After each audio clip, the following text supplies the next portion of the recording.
Today on the Dennis Michael Lynch podcast, we're going to be speaking to Mike Lindell, the founder of MyPillow and the man who just will not let go of the 2020 election. He is determined to show that it was stolen. Why aren't the people in Washington putting themselves in harm's way? Why aren't they walking the walk as well as talking the talk? Their position in Washington is to do the will of the people. I don't see anybody in Washington doing the will of the people anymore. The only one who really puts his money where his mouth is Dennis Michael Lynch. Hello, I am DML, and you are listening to the Dennis Michael Lynch podcast. The exclusive sponsor of this program is DMLCBD.com. Go there today and get the best CBD products that can make you feel great again. This podcast is for independent thinkers who want to recapture the great American experience, and they know it all starts with sharing the unfiltered facts, truth, and opinions I give you every day. Today's podcast will both shine a light on the solutions that can fix our nation's biggest problems, and it will make you the smartest person in the room. Here we go. Mike Lindell is a very interesting guy, to say the least. And he is somebody who gets a lot of attention, and some of that attention he seeks out. Today's program is going to be very unique. In fact, I've never had a program like it before. What struck me, what interested me, I should say, to get Mike Lindell on this program is that I was speaking to a friend not long ago, and we were talking about the election. And this guy says, well, have you listened to everything that Mike Lindell has to say? And then another person chimed in who wasn't really saying much about the conversation, wasn't saying much about what we were talking about. We were sort of like standing in a group, and this person overheard it and inserted, "That guy's a nut. Are you telling me you listened to that guy?" So I said, you know what would be interesting? I should interview him. I should interview him where I just ask a couple little questions and let the audience decide. Is Mike Lindell crazy, or is Mike Lindell onto something? Was this election really stolen? And is, at the end of the day, Mike Lindell the messenger, the guy who's going to bring it all together so this way we can really see everything that everybody needs to see? Or is he just, like that one person said, a nut? Mike Lindell, this is what you usually get from the media when you hear about Mike Lindell.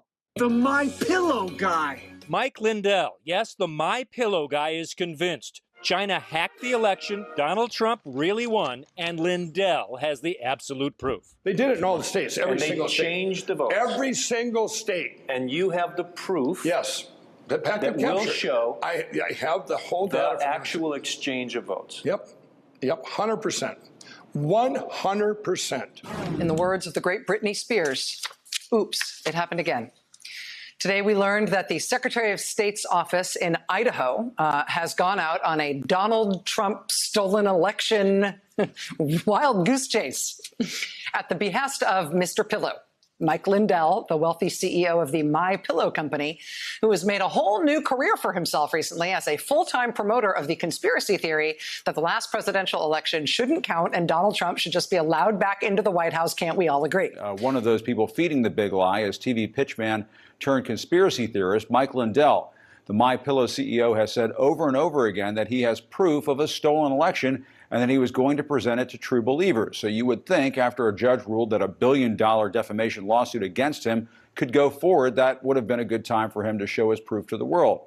Instead, it all came apart in front of a live audience. For the next 2 hours, you're going to determine whether or not Mike Lindell is a conspiracy theorist, whether or not he's still doing drugs. And I say that tongue in cheek. I don't think he's doing drugs, but people will say, he's freaking stoned, that guy. Or whether or not this is a guy who is very passionate about things and he's not going to stop until he gets the answer he wants. Mike, can you hear me? Yeah. How you doing, Dennis? Mike, I'm doing well. It's nice to meet you finally. Yeah, very nice to meet you. So, Mike, my first question is, where did you grow up? I grew up in Minnesota all my life. I haven't moved too far from my corporate office I'm in right now, and I've been within about 10 miles of here my whole life. What would your parents do? They did numerous things. My parents divorced when I was 7, Okay. and my mother then remarried when I was 9, and my stepdad worked a grocery store, and we had a hobby farm, and then my real father, he was a teacher at Hennepin Tech College, and so we had. How would you define your childhood in the sense of were you a wealthy family? Were you middle class? Were you lower middle class? Were you poor? What was it? Well, it felt like we were rich, but we would probably be lower middle class because my mom, when they divorced when I was 7, I was put into a new school. And I was like an outcast. I felt different. I felt I didn't fit in. And I was the only kid in a new school or in the school from a broken family. That's back when divorces weren't common, back in 1968, 69. And we lived in a trailer court. So we lived in a trailer court, and I don't know. It just at the time, you felt that nothing affected you. But then I wrote a book, What Are the Odds? From Crack Addict to CEO, and a lot of stuff and from childhood manifests into addictions and everything else that, the devil's lies get in there trying to fit in. I would either show off to my classmates, hey, watch me jump out this bus window, moving down the road, or I wouldn't talk. I was very kind of introverted, and that, years later, I look back and I find when I wrote my book, I said, it was like fear of rejection. Well, you can't get rejected if you don't talk. I mean, the last thing I felt that I would ever get would be a platform of having this voice. Yeah. So, I mean, do you have any siblings? Yeah. I was the oldest. I had two real sisters, 1, 2, 3, 4, 5 half brother and sisters, and then 3 step brothers and sisters. So that, all different. Yeah. So my father left too when I was probably what I think was about 12 years old, and it impacts you a lot. You don't realize how much it impacts you until later on in life when you've got wisdom and you could look back and you could see. With that being said, Mike, when you're always open about the fact that you at one point in your life were strung out and addicted to drugs. When did that start? Well, a couple of significant points. I was in high school. I started drinking maybe 16, 17, maybe even later than other people in the school, and I got really addicted to gambling, football betting through sports betting at first, and then it got to I guess it was around 1983, 84. I was probably 21, 22 when I was introduced to cocaine, and then it was like instantly I could have false courage. I could talk to people. I could be everything I wanted to be. I could get masking pain, all these things. But I was a very functioning cocaine addict for, till I quit January 16th of 2009, but it switched to crack in the early 2000s or right around 2000. And there's no really functioning crack addicts out there. But one of the things I had this parallel track. I would, when I say functioning cocaine addict, for me back then, it seemed like everyone I knew was, had some form of addiction. You just didn't think of it then like that. And I was always an entrepreneur, so I had all these businesses I would start. My sister flooded a 3rd-story building in an apartment complex, so I became a card counter. She popped a waterbed, and I became a carpet cleaner. Mm-hmm. And I was a professional. I just mentioned card counter. I took card counting class. I was a professional card counter. I worked on a farm, my uncle's farm, and I decided he was making all the money, so I bought feeder pigs and I brought them up to where urban meets rural, and they got out and they're all over the town and had all these different things, but very successful. I would, each one of them was a success in its own way. And were you doing drugs? Were you doing drugs at the time of running those businesses? Yeah, I would. It was, but like I say, it was very funny. It seemed like when I would go all in, let's say the carpet cleaning business.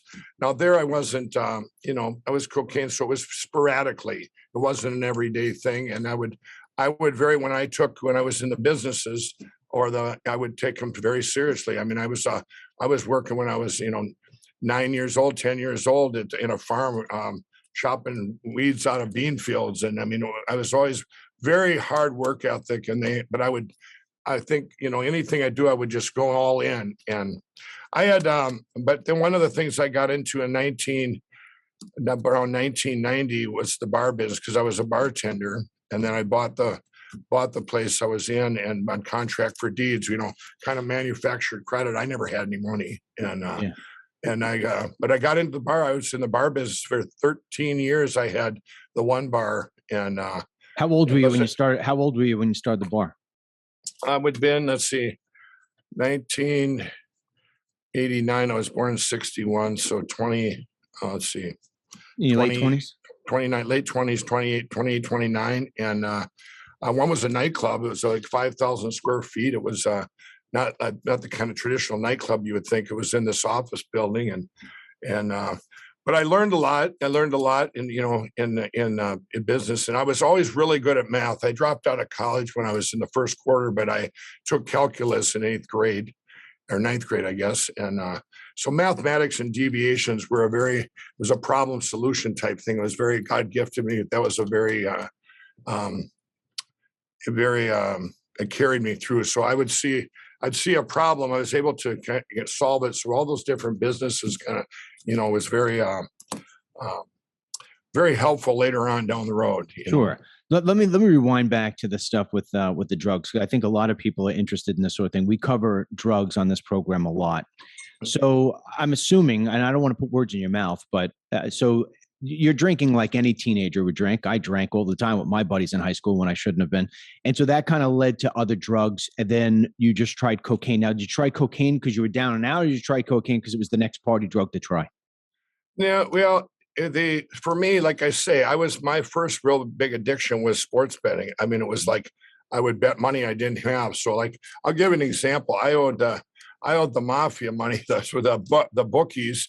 At 18 or 19 years old, $20-some thousand, and I was working at a grocery store making $7 or $6 an hour. I'm going to own this the rest of my life, and it was all this stuff that my other siblings, my other classmates didn't have. I was different. I didn't go to these parties. I was, like I say, it was. I kind of fit into every group, but yet no group, type thing. And it was. It was very. With the alcohol, when I first did cocaine, I can tell you the story. I was staying at a house I was living there with 4 friends. I was sleeping on their couch. I was out on work release from DWI, and I got a lot of DWIs in the 80s. So you get these, and a lot of times we'd drive and we'd tell the cars, our car was turned in stolen. Somebody stole my car. What's going on? It was a thing we did back then. Yeah. And but a lot of times you'd get caught. Well, anyway, so I was on work release and sleeping on the couch, and these guys had an all-night party I didn't join. And my one buddy, he says, I was so tired I had to go I was working 2 jobs at the time, a drive-in movie theater and a grocery store. And he said, here, just take some of this and put it under your thing. You'll wake up. And I was totally against drugs. I mean, it was like, I didn't, marijuana, I probably smoked pot to this day 3 times in my life. I didn't like it. Okay. And anyway, I took it, and it was instant. It was like an instant love, I guess, for this cocaine. And I hit the ground running, but it was, like I say, very functioning. I always say it, and I hate to say it, but when it switched, when it switched to crack in the late 90s, like I say, it was a very functioning addict. I would keep my word, even on crack. It was weird that most addicts would not. I would keep my word. And I got married in 1987, and the stuff I had went through up to then, it was, I was hurting inside that I wasn't where I was at, that I wanted to be at in the world. I went to a 5-year class reunion. I'll give you an example. Okay. Went to my 5-year reunion, and all of them had finished college. They had jobs. They had, advancing their careers. They had started families, and here I had done nothing. I had sat in the bars and, quid pool, went card counting in Vegas, and just all these scattered things. Fired at the grocery store for telling him how to run his store, and I get to this reunion, and all of them are, start telling this, and I couldn't take it. Well, I started telling them about what I'd been doing. I had gotten 19 tickets on a motorcycle outrunning the cops. I went skydiving. On the way skydiving, I fell asleep on my motorcycle, crashed it, and then I got down there. Once I got back up, and my parachute didn't open. So I'm telling them all these things, and owing the mafia money, and they come to my door, and they're going to show in the paper they're going to kill me, and these they're all going ooh ah. Well, I got home that night, and I'm laying in bed, and I'll never forget that feeling. It overtook me. I started crying. It was just, I wanted what they had. It was, I wanted a family. I wanted grandchildren. I mean, I would think into the future, this is what I want. And then, that was times where I get into my faith. I'd be doing reactionary prayers to God all the time. God, please get me out of this. I'll never do this. Never do this. Please get me this. I just prayed for a family. Well, I was given that family. I married in 1987, and we were married for 20 years, raised 4 kids. And we were the place in the neighborhood where you'd send your kids. It was the fun place. I'd set up tents in the backyard and do all these things. Well, at the same thing, having this parallel track of addiction. Then once we got into the bar, once we had the bars, multiple bars, and then we had the one for 13 years, it almost became, that was an excuse. Well, they own a bar, so we could get by with a lot more things that you wouldn't expect out of someone that didn't own bars, right? Right. And so they, but one of the things there I can even remember with that fear of rejection always followed me. I'd have my bar. If someone came into my bar and nobody was there, and I wasn't high, I would sit there and go, here, I'll be right with you. Or, let me know if you need anything else. And I'd be over by the bottle. Dusty goes, please leave. Because I didn't want to talk to him. I thought I didn't like small talk. But here I didn't. You don't get rejected if you don't talk. And that, I didn't find that out till years later. And then let me ask you this: in terms of using the crack cocaine, I mean, at some point, Mike, you are faced with, I'm a drug addict and I have to stop.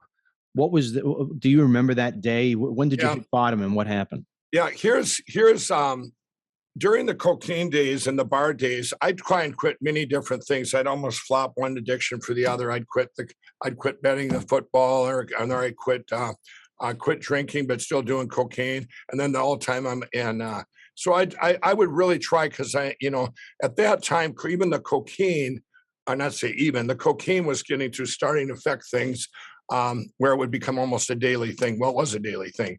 I mean, I would be up for days, but when it switched to crack, crack's a different drug. It's a completely different drug than cocaine. When you do crack, these other things take over, these paranoias. There's different things that happen with each drug, by the way, or each addiction. You have these things that it's kind of like what you wouldn't like about it. If you could say, well, this is a perfect drug because it baths the pain, does all this.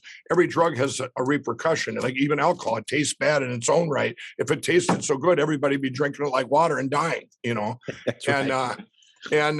So when the crack came in, now it's not a social drug. So I'm not in the bar then. I'm not in the bar so much. People that are in crack are peeking out windows. They're tweaking out windows. So it's not a social drug. So everything got kind of flipped up on its head when crack came to my town where I had my bar. And you knew who the crack addicts were because you didn't see them anymore in the bar. They were all in the crack houses that we had, or that they, each one where you'd go to smoke crack and peek out windows. Well, then a thing happened in 2003, which kind of changed everything. I had to sell the bars, and I thought it was devastating at the time.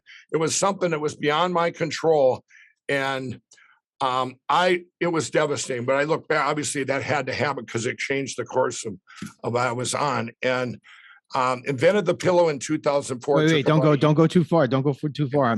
I'm getting all the way up. I mean, you have a parallel track here. Oh wait, you were doing crack cocaine when you started My Pillow? Yes. Oh, okay. I didn't realize that. Yeah. That's when people that are on crack, they go, that's a miracle in itself. I completely kept this pillow. I dove all into the pillow, and you couldn't. I had this dream. I know the dream was from God that even dreamt the name first, My Pillow. My daughter comes upstairs about 2:00 in the morning. She goes, "What are you doing?" I had My Pillow wrote all over it and this big plan of what it was going to do. And I said, "I'm going to invent this pillow. It's going to be called My Pillow. It's going to change the world." And she grabbed a glass of water. She went back downstairs. She goes, "That's really random, Dad."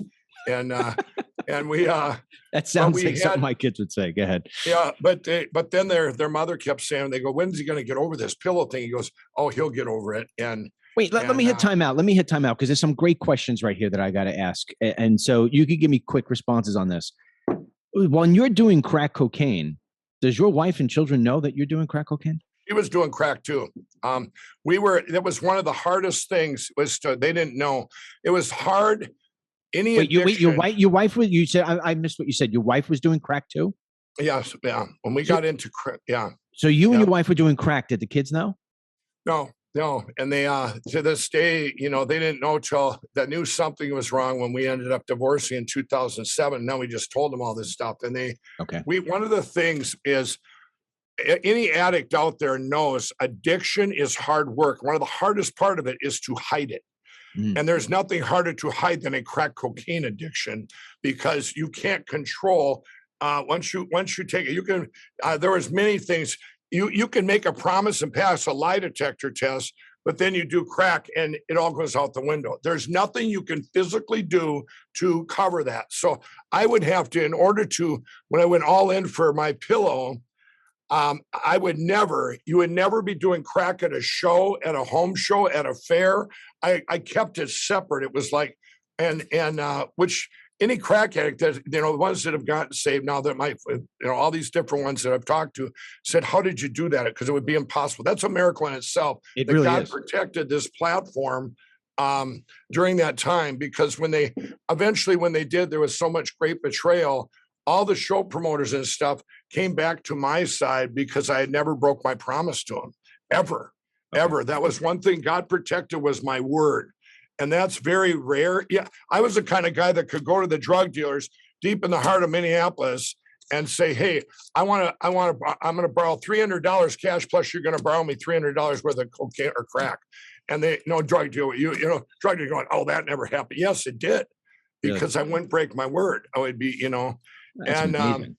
one of the things I had when I invented My Pillow, I want to tell you a significant thing that happened. Someone said, "Mike, why don't you do a kiosk?" I said, "How do you spell that?" I did the kiosk. It failed miserably, but I couldn't do the kiosk because I couldn't talk to people. So I only worked it one day. I had to be straight, and I was out of my skin talking to people. And so my wife at the time, she worked all the hours. We sold very little. We lost the last money we had, and we had to borrow money to buy Christmas presents for the kids. We were completely broke again. And wait, let me hold on, because you know the story. I don't know the story. So let me piece together what I'm getting. So you, along the way, you're a functional alcoholic, you're a functional drug addict. You and your wife shift from doing, or at least you shift from cocaine. You and your wife are both doing crack cocaine. One night in bed, even though you're running bars, you come up with this idea for a great pillow. What, just in terms of the pillow itself, did that just randomly come into your head, or were you always somebody who said, we need a good pillow in this world? Well, there's by the way, the pillow came a year after I was out of the bar business. The pillow, I was always something with pillows. In 2000, in 1977, when I remember this, one of my first paychecks from that grocery store when I was 15 or 16 years old, I took it was like $80-some. I'll never forget it. I took the whole paycheck and went and bought a pillow, the most expensive pillow you could buy at that time. Spent $80. It'd be like $300 in today's terms, right? Who does that at 16 years old? I buy this down pillow. I thought if you paid more, it would be better. And I remember getting it home. I had headaches and everything from it, and I couldn't return it. And then my whole life, it was different. It was pillows. The pillows were a thing over here going, this doesn't work. I know that, sleep, I could just, if I stack stuff, now I know sleep is all about height, keeping your neck straight, not about soft or hard. Everybody wants soft, but you want it to stay there. Well, I had tried everything that came out. And then, that's where that manifest to. There were some better than others, and then when in 2003, it was actually the idea came in 2004 in this dream, and it didn't. I know what I seen the name first, but me and my son every day we would sit on our deck and tear foam and things flying around the neighborhood, trying different things. I wanted it, you could adjust it and try and finally we had it all made. And I went to the box stores and said, how many would you like? How many would you like? After I working on this a year and completely just putting all in every day, probably did the less drugs I ever did during that time. I went to the box stores. It was a complete shutout, kind of like it is now, you know. And we'll get there. We're gonna get there. So Yeah. how if you don't mind, and if you do mind, by all measures, don't answer the question. Going back to when you first started all right, I have an idea for a great pillow. I've drawn it on the sketch here, and you went to whoever was going to build it for you. How much money did you invest trying to get the pillow off the ground? Oh, everything I had from the bar business, everything. I think I had. It had been devastating at the bar business, so I had lost a lot of the equity there. I probably had couple $100,000, and but I was also not working at the time, just going all in on this pillow. So after a year, and during that year, I had went to Vegas because I was a card counter too, and but I went there with that bankroll and lost for the first time. It was a weird deviation. It's like, you're not going to, I look at these as little miracles, even though, because it was almost impossible that I lost there, but I did. I lost all that. And then I spent every dime we had would either go towards, the kids and the family and irregular payments and everything, or going into this, the pillow day after day, days turned into weeks, turned into months. And then we'd get it to a point, and I go, wow, this is it. Well, then I wanted to have other things. I wanted to have it, you could wash and dry it. I wanted to make it so it lasts 10 years so that people didn't have to keep buying it. I looked at making the greatest product ever, not the thinking about the money part of it. Understood. I figured that I wanted to solve a huge problem that we had. And you go back to, after that kiosk failed, a miracle happened there. I was only worked that kiosk like 1 or 2 days. And this guy had come up to me and he bought a pillow. And I go, wow, I sold one. I actually sold one. And he goes, do you have a business card? And I go, I'm all out. I didn't have business cards. And I wrote my number on a piece of paper and gave it to him. Now, of all the odds of him calling that January, we had nothing left in the world. And I still would never have given up. But people asked, did you ever feel like giving up? I didn't know what I was going to do. Then we had no money. The kiosk had failed. No box stores would take us. That guy called and he said, are you the guy that invented this pillow in Minnesota here? And I said, yeah. He says, well, it changed my life. He said, this is the most incredible product I've ever slept on or that I've ever used, period. He said product, not just pillow.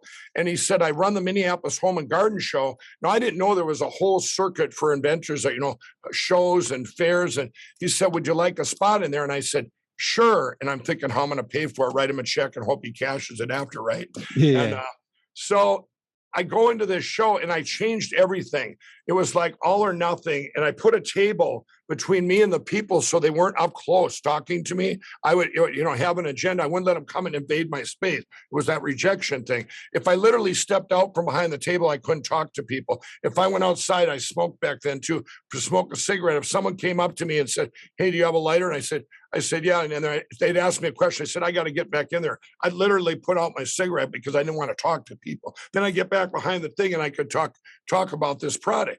But I put up these statements, guaranteed the most comfortable pillow you ever known, or the most comfortable pillow ever that you'd ever own. I put these statements up. I made my own advertising there.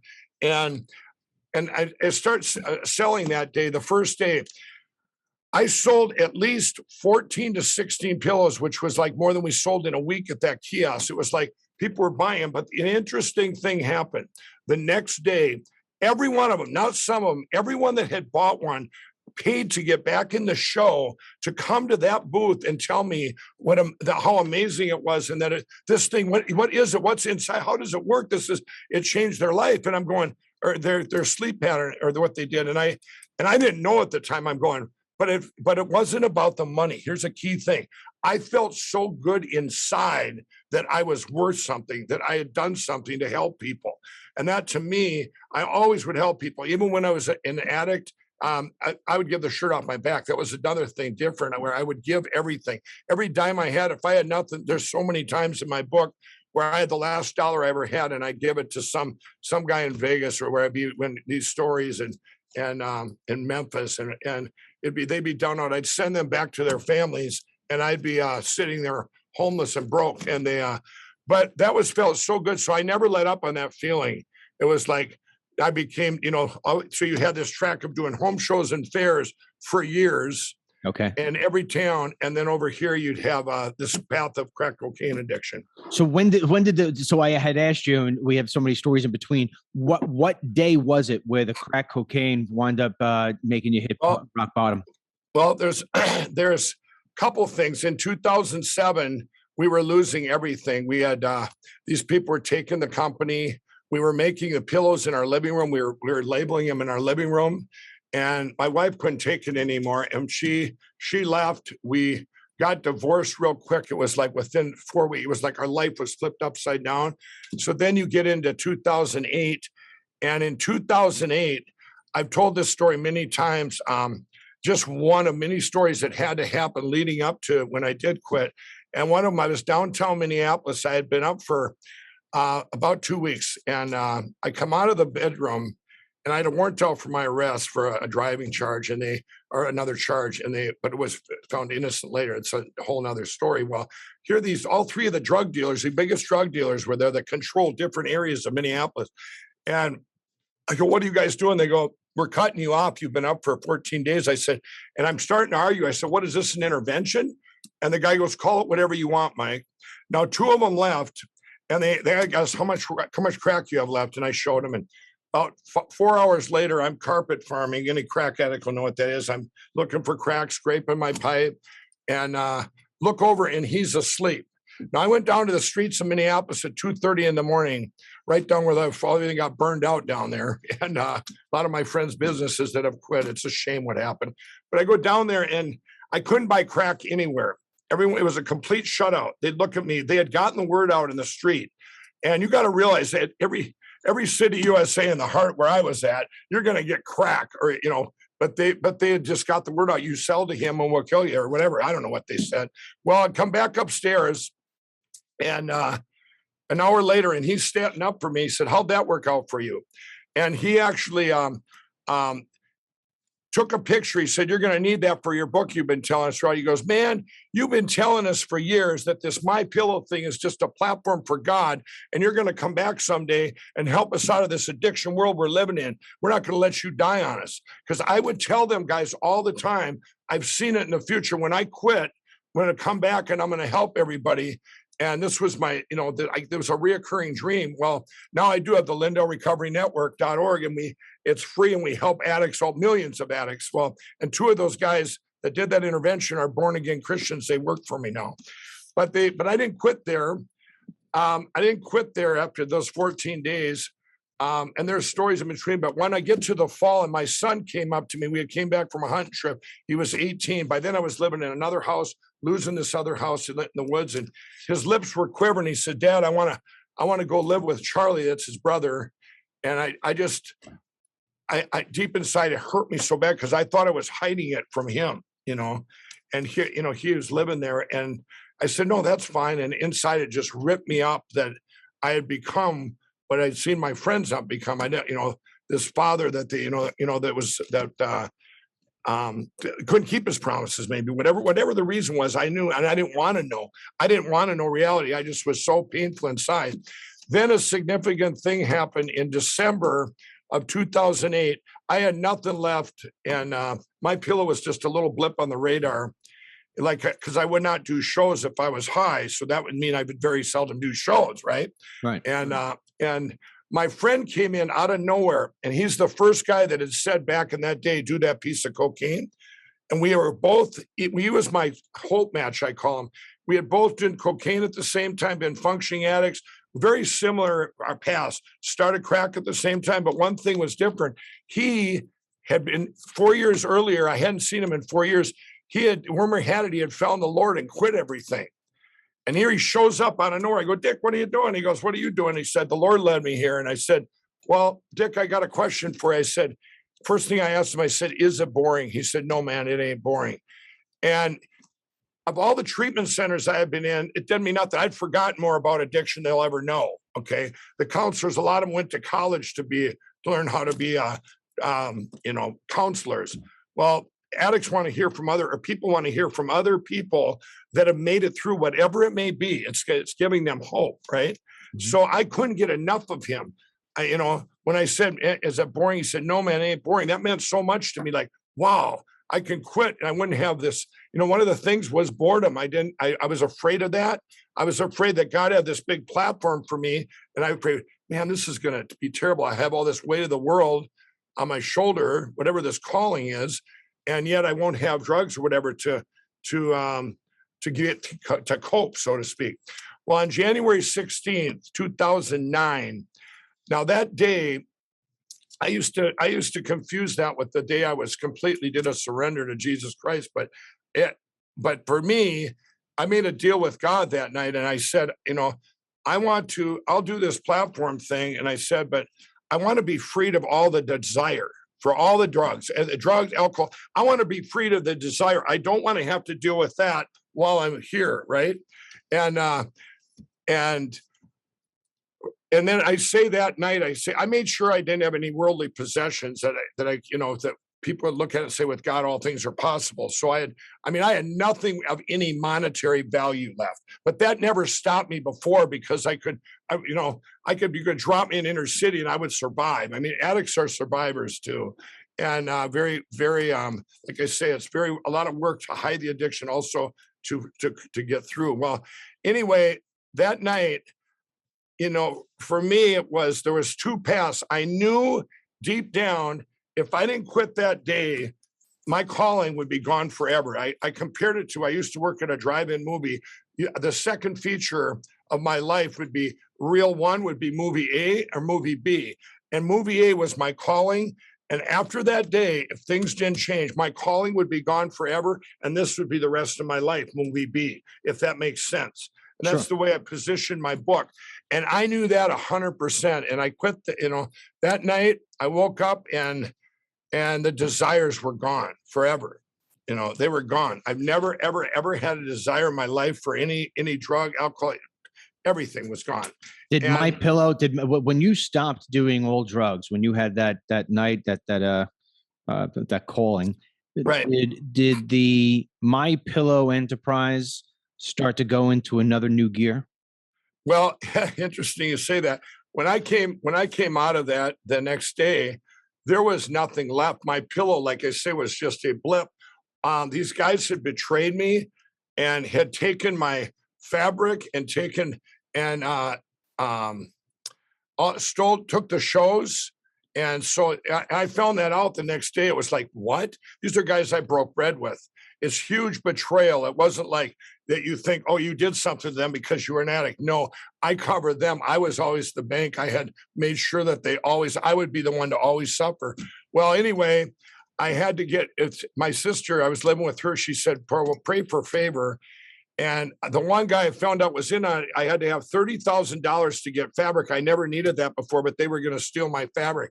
To make a long story short, I had met this guy in a bar the week before, and he said, boy, if you ever need anything, he said, I have some friends of mine, they're kind of mavericks, and they would borrow money or whatever. And I said, well, I know. I said, that stuck in my head. Well, I went back to that bar, and I said, is there a guy named Bob here that comes in, he wore a cowboy hat? And the guy goes, yeah, he comes in once a month, but he was already here last week. Mike, you were with him. And I said, oh, dang it.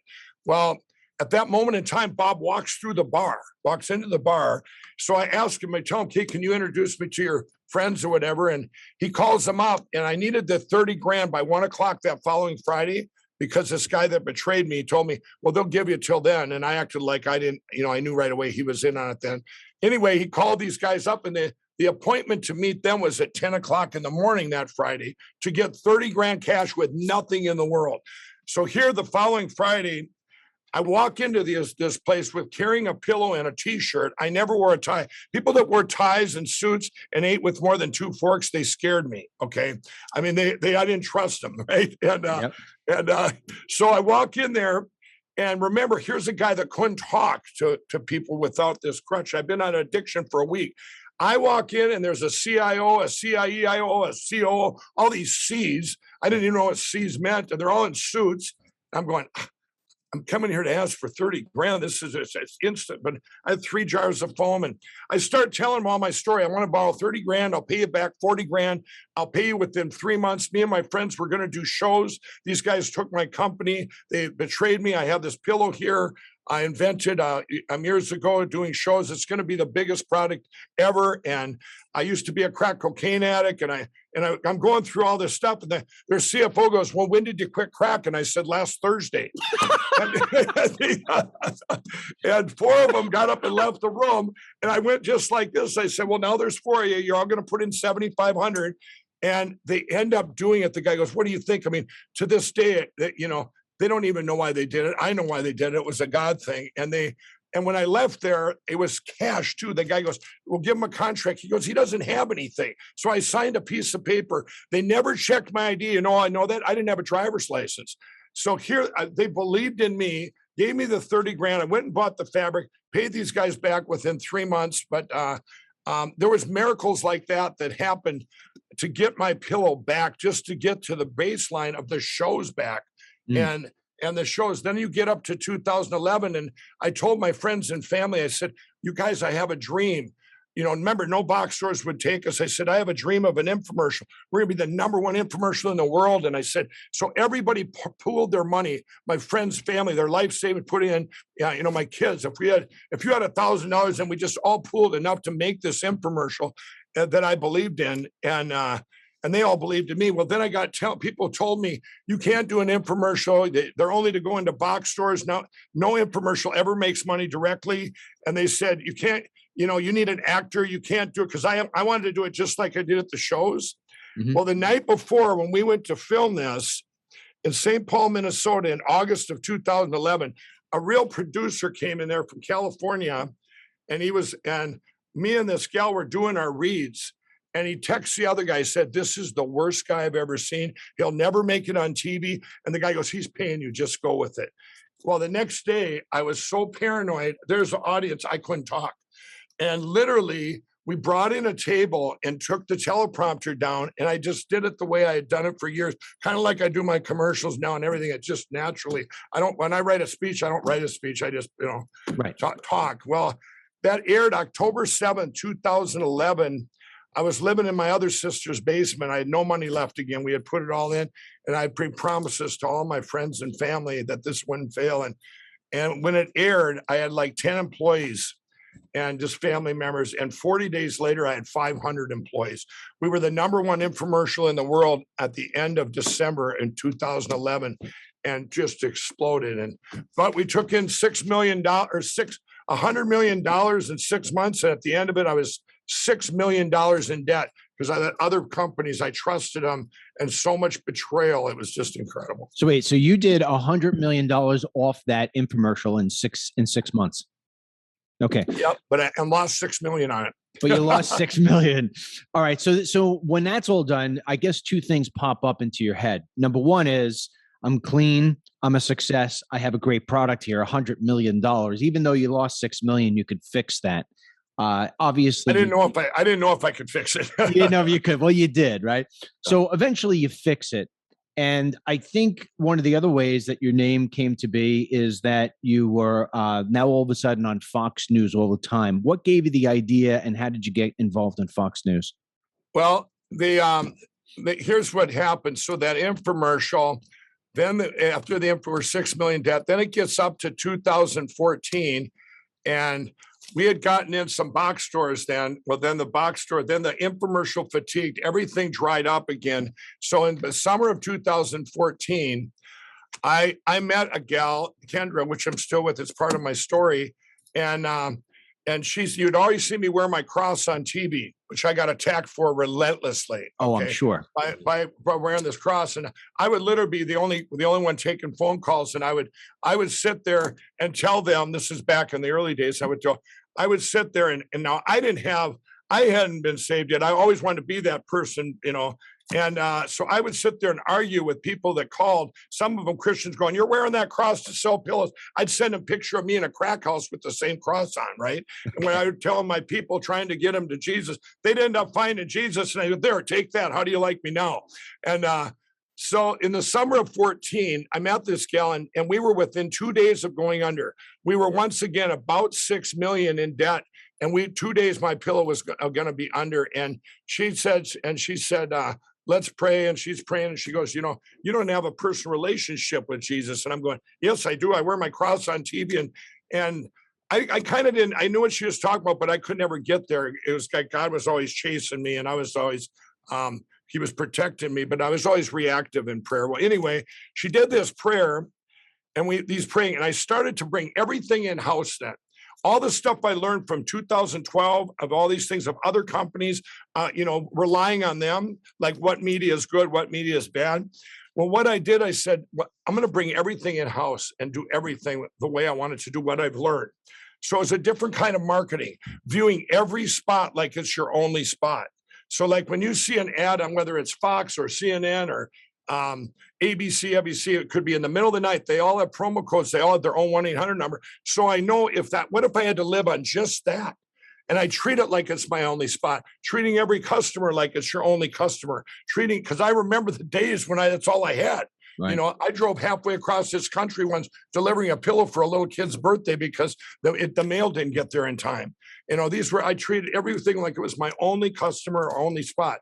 Now, when that infomercial, that's a half-hour show. When that failed or when that fatigued, remember all the things that were done wrong, there was nothing left. So now you're over. It's over. You owe $6 million. And so I pulled the emails inside. I made my own marketing things. So with the radio, because I had been on Don Imus and stuff where he believed in the product and these different things. Well, then I said, we did a 1 minute and a 2 minute commercial, not an infomercial, and it failed right out of the gate in September of that year. And then one of my workers said, one of my gals, she said, "Mike, you need to be in it." And I said, "I don't want to be in it." I didn't think I was the reason, that it was. And I said, "No," I said, "It's not going to change the number that much."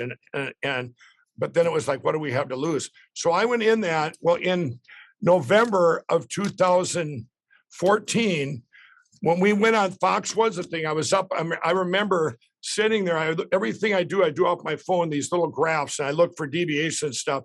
And we had put this commercial out, and it went roop, this big spike. And I called up. Now I had money coming from QVC on Monday, and that was going to pay off the vendors, and we were basically going to be done. We would be back to doing shows.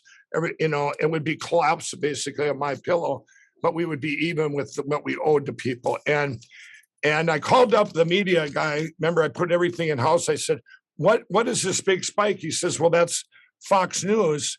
And I said, "Well, how much can I buy of that?" And so I bought all this Fox News. Well, then we realized that commercial worked everywhere. So I bought it across all platforms, CNN, Fox News, ABC, CBS, NBC. We bought all this media, and nothing performed. I mean, Fox was the number one performer there, but the other ones I could still buy. So it was like taking all the money and rolling it in. And within 2 months, we had paid off that money, and it's never looked back. We've done my commercials the way I do them.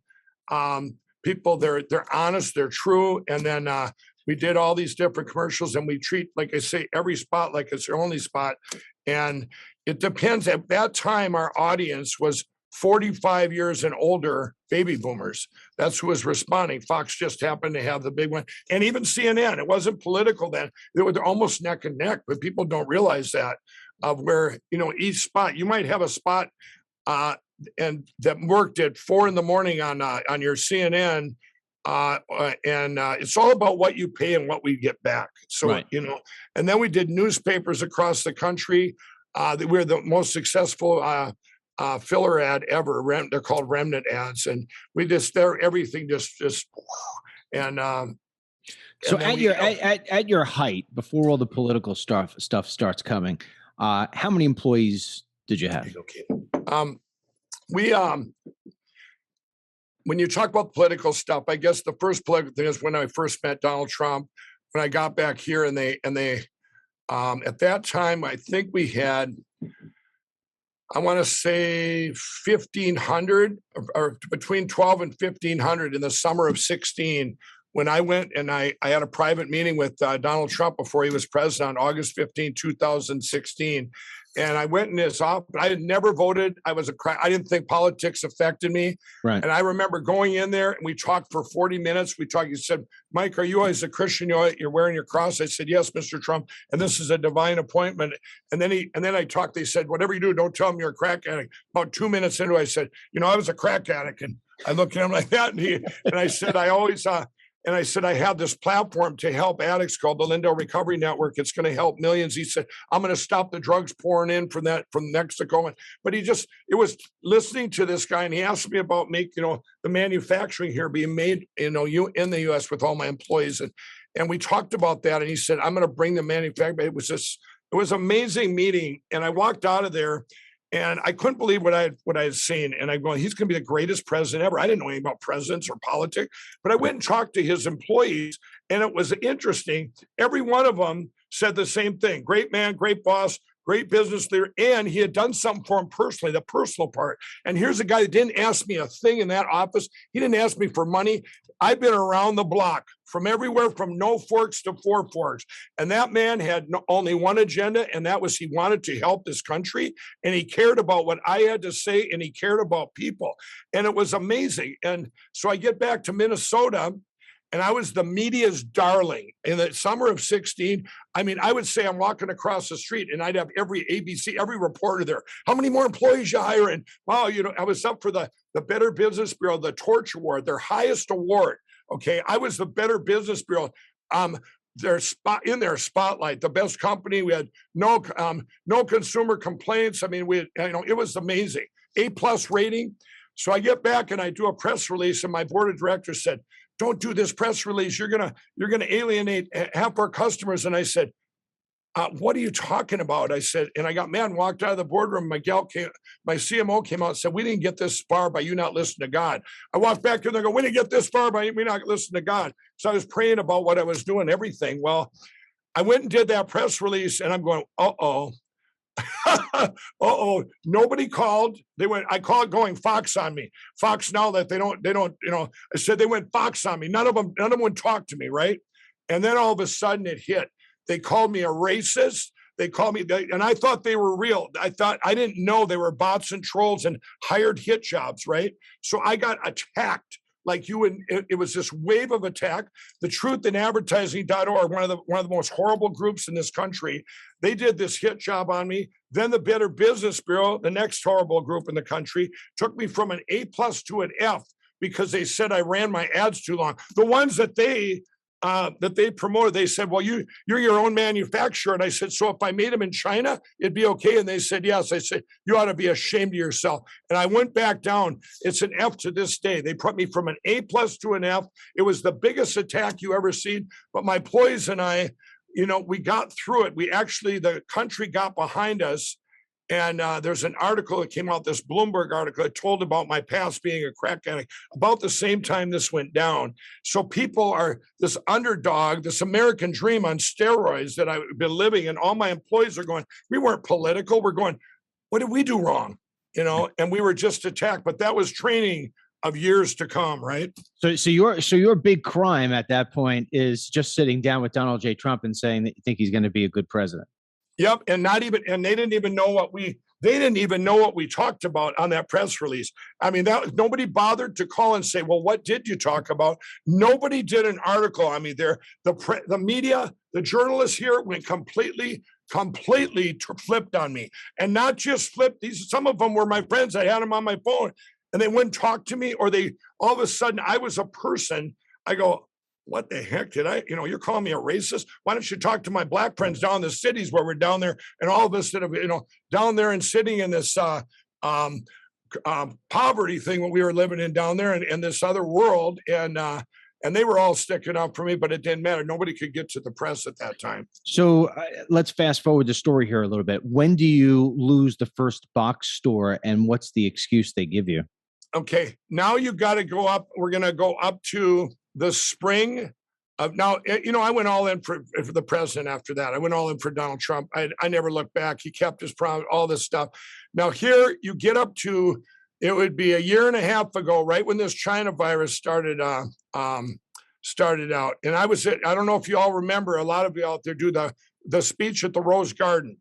When I went to the Rose Garden, I went there for My Pillow started making masks, switching over our whole company to help. And we got invited there to the White House for a roundtable event. And I didn't know we'd be speaking outside. So I changed these notes, and right inside at the moment, I said, I hadn't even read them. I go, we're a vertically integrated company. People don't need help. They need to hear a good message.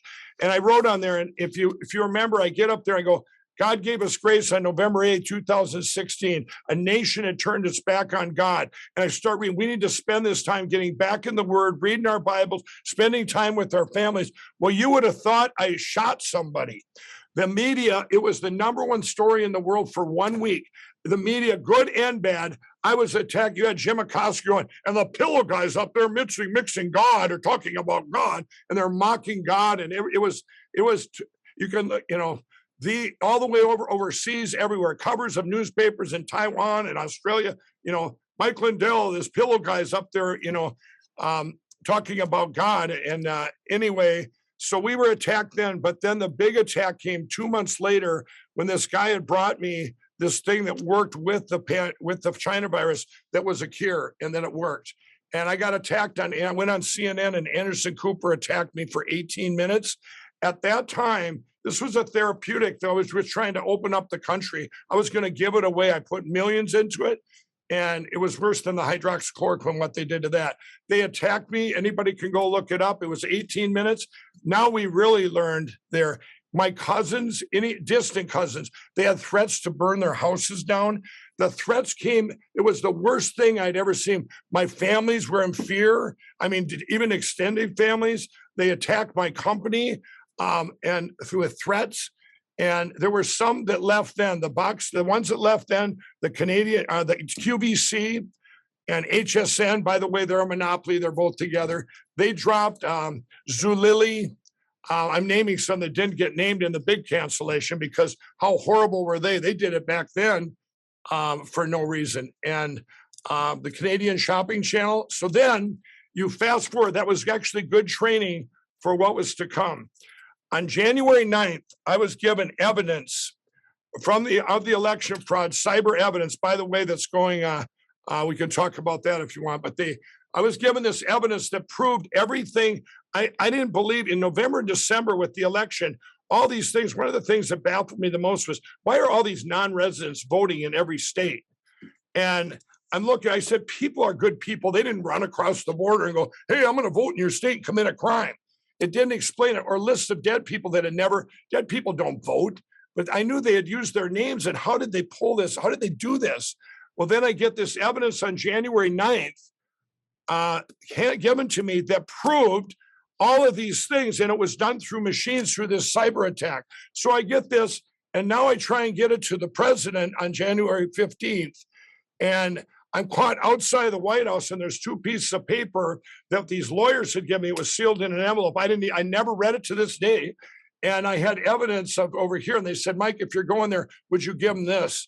Well, as everyone's seen that picture, when I'm outside the White House, the lawyers inside had opened it. I still hadn't read it, and it said martial law, and I'm on my phone with my son, and there's nobody outside the West Wing, and all of a sudden, they come running over the hill like a herd of cattle.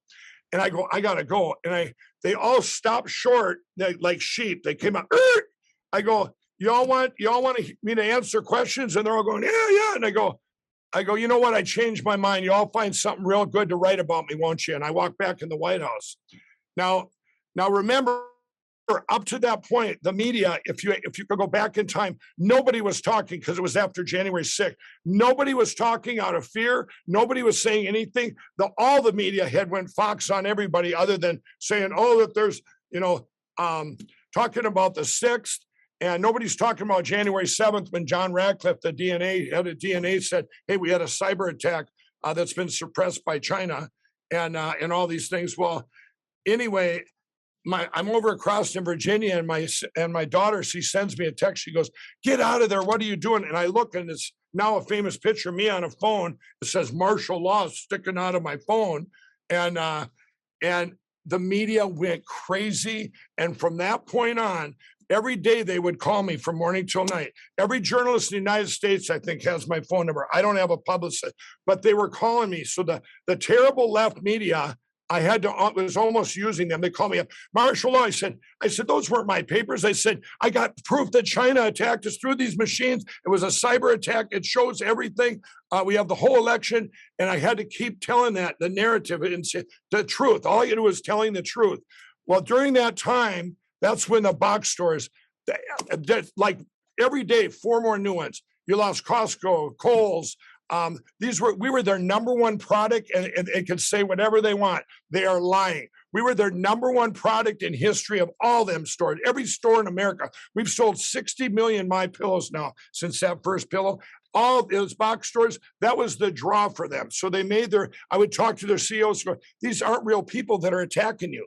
It was the biggest troll and bot attack in the history probably of mankind. They were hired all around the world to attack My Pillow. Our vendors, they were attacked. Anyone that sold, a couple distributors overseas, they attacked them. They attacked these are countries, the UK, Australia, everywhere. It was an attack. And so now the media would call me and go, Mike, you lost 4 more box stores. How do you feel, blah, blah, blah. And I go, did you hear about China attacking us? Dominion, dominion, dominion.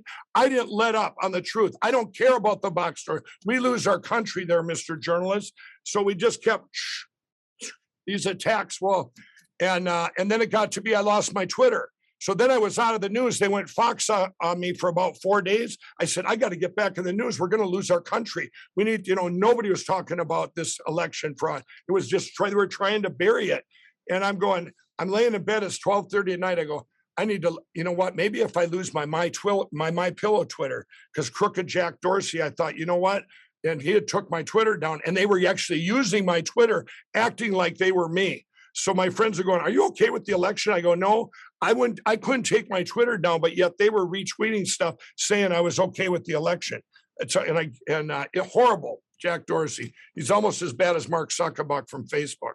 So anyway, here I'm laying in bed. I go, and I start putting stuff up on my Pillow Facebook, or My Pillow Twitter, and I go, @Jack. Here's why @Jack took my personal account down. There's this beautiful letter written by my gal that directs my Lindell Recovery Network of who I am, and that's when he took it down. So I put that up there, and all the bots and trolls would go, take him down, Jack, take down My Pillow. He's not supposed to be talking.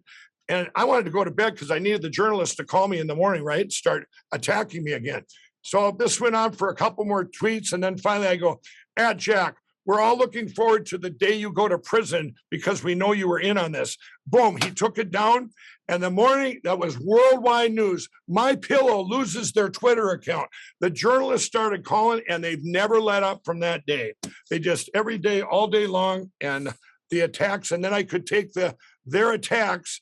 And since I didn't have Fox, because they went Fox on everybody, or Newsmax, all of those, they didn't talk, right? So I'm over here all alone with the media calling me the attack media, the attack dogs, and going, but at least they would write something every day. I'd say, you know what, this is China attacked us. I have evidence. And that brings you up to February 5th, if you want me to go there. Well, let's hold off for 1 second. So with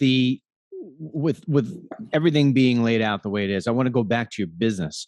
So here it is that you've built this incredible business. You've survived many, I don't know what you want to, many hits on you, many of them self-imposed, if you will, if I may say that, with your drugs and stuff of that nature. And so you're a survivor, and now all of a sudden you build this, hundreds of millions of dollars a year in revenue, and you've got all these employees. Now with the box stores pulling away from you, I'm sure you started to feel the pain financially. And had you had to lay off any people, or did you keep them all on? No, I didn't have to lay off. It was a blessing. We and we were attacked. Even emails and call center were attacked by people that were hired to attack and to scare them out of fear. And what happened was we had to immediately shift. We're very good at adapting. And when you lose these box stores and they you had a little bit of a carryover. That was about 80. It turned out to be about $80 million if you take the year we're in right now of what we would have had for revenue.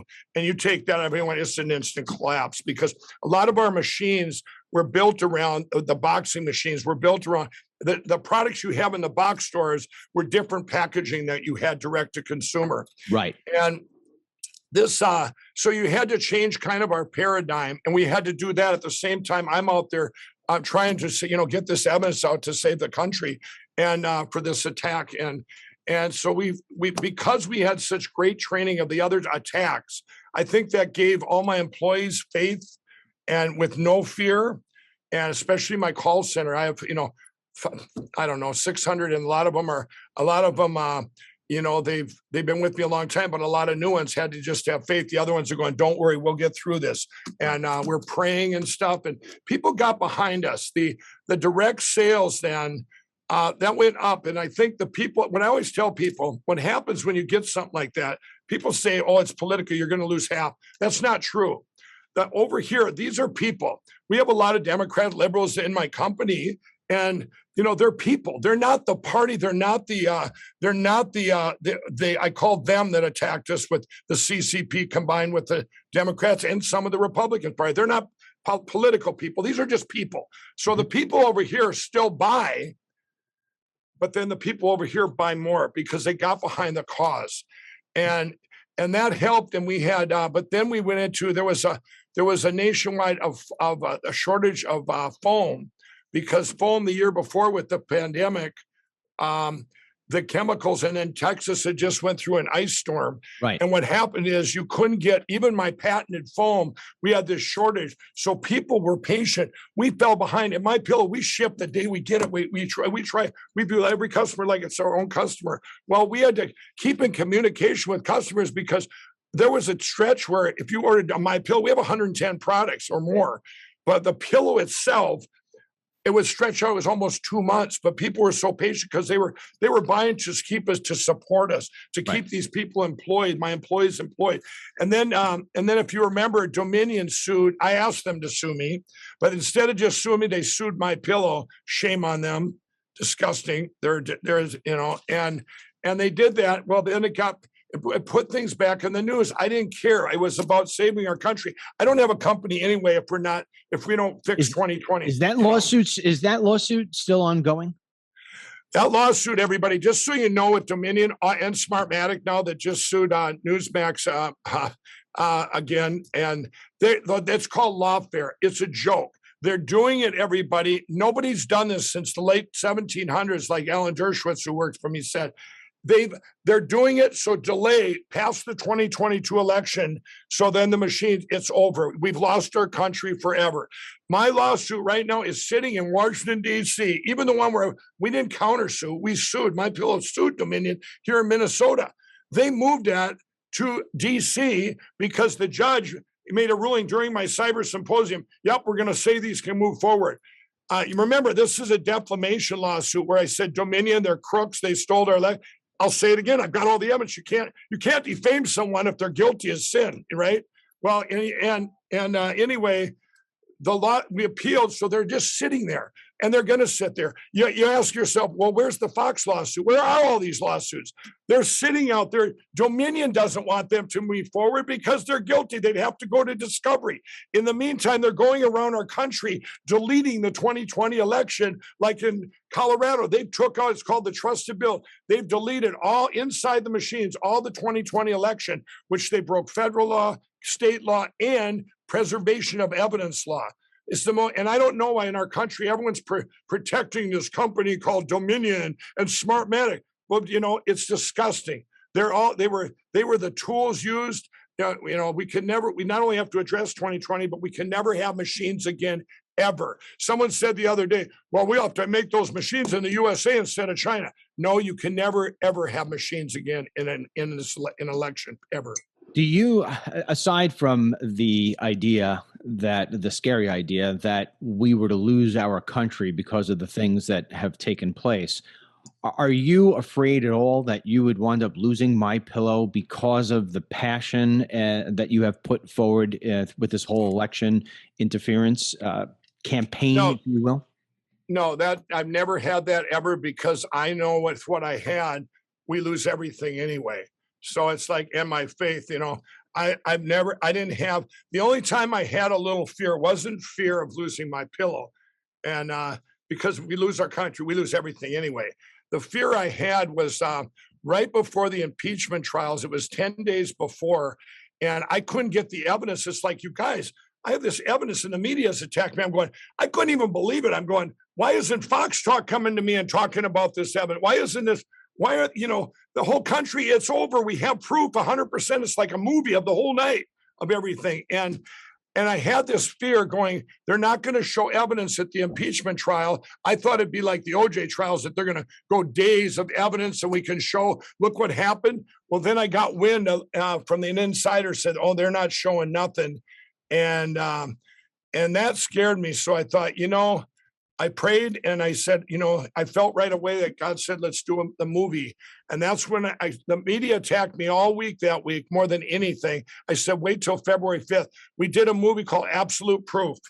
And we did this. We worked night and day, flew people in under the cover. I couldn't come back to Minnesota then. I had threats on me, a physical threat. I mean, it was like I was the number one look for. We got to crush this guy. If we can't crush his company, we've got to get rid of him. Just get him off the face of the earth, because he's the only one out there raising his hand.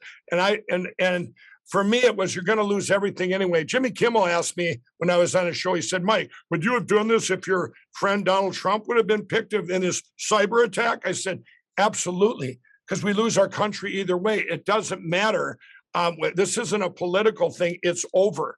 China came in, they took our country. So we did, when this thing dropped on the morning of February 5th, I kept telling the media, if you remember, during that time, there was a Newsmax reporter where he even got up and pulled his thing off because I'm trying to tell about the election. And there was also the media was attacking me all day long, every single day, from morning till night. And I kept saying, wait till February 5th, wait till February 5th. Well, on February 5th, when that launched at 9 a.m., I put it up on my site at michaeljlindell.com site. Vimeo took it down in 10 minutes. YouTube made a mistake and left it up there for an hour. 50,000 people a minute were coming in and watching that. Almost sits in it entirely. It was a 2-hour show. In 3 days, 150 million people seen that. It was incredible. So the word got out in spite of them. And Google, I can't even buy my own name now. And Google, I kept bidding that day, it was a nickel, then it was a dime. It got up to $1. I had spent $30-some thousand. I go, I don't care if we spend $2 million. This is the last chance. People need to know what happened in this country. And Google then shut me off and kept my money. Wikipedia took over. Evil Wikipedia took over my name. They put Mike Lindell, a conspiracy, blah, blah, blah, blah, blah. Twitter, once again, was still working me like I was still on there, but they were putting up these fake posts. It was the biggest attack ever, but the word got out. And from that point on, from that moment on February 5th, the whole country, all the media went Fox on me. No journalist called me for months or for weeks. They didn't call, they didn't write. After the symposium? No, after Absolute Proof on February 5th. Absolute Proof, okay. They did the same thing after the symposium. We'll get to that. Okay. On February 5th, they completely went silent on me. I was literally calling them up, your Jim Acosta's of the world, the New York Times, Washington Post. Hey, guys, you're not calling me, you're not writing. Hey, did you see my movie, blah, blah, blah. Well, then I go, how am I going to get back in the news? We can't let this die. So that's when I kept saying, Dominion, sue me, Dominion, sue me, Dominion, sue me, Dominion. Well, finally, I went to Swin at the Daily Beast, very leftist, very horrible news outlet. I said, Swin, why don't you go over and ask Dominion why they're not suing me? So he did. He asked Dominion, why aren't you suing Mike Lindell? Oh, yeah, we're going to sue him. So I go, Swin, do a story on that. They're going to sue me. And he did.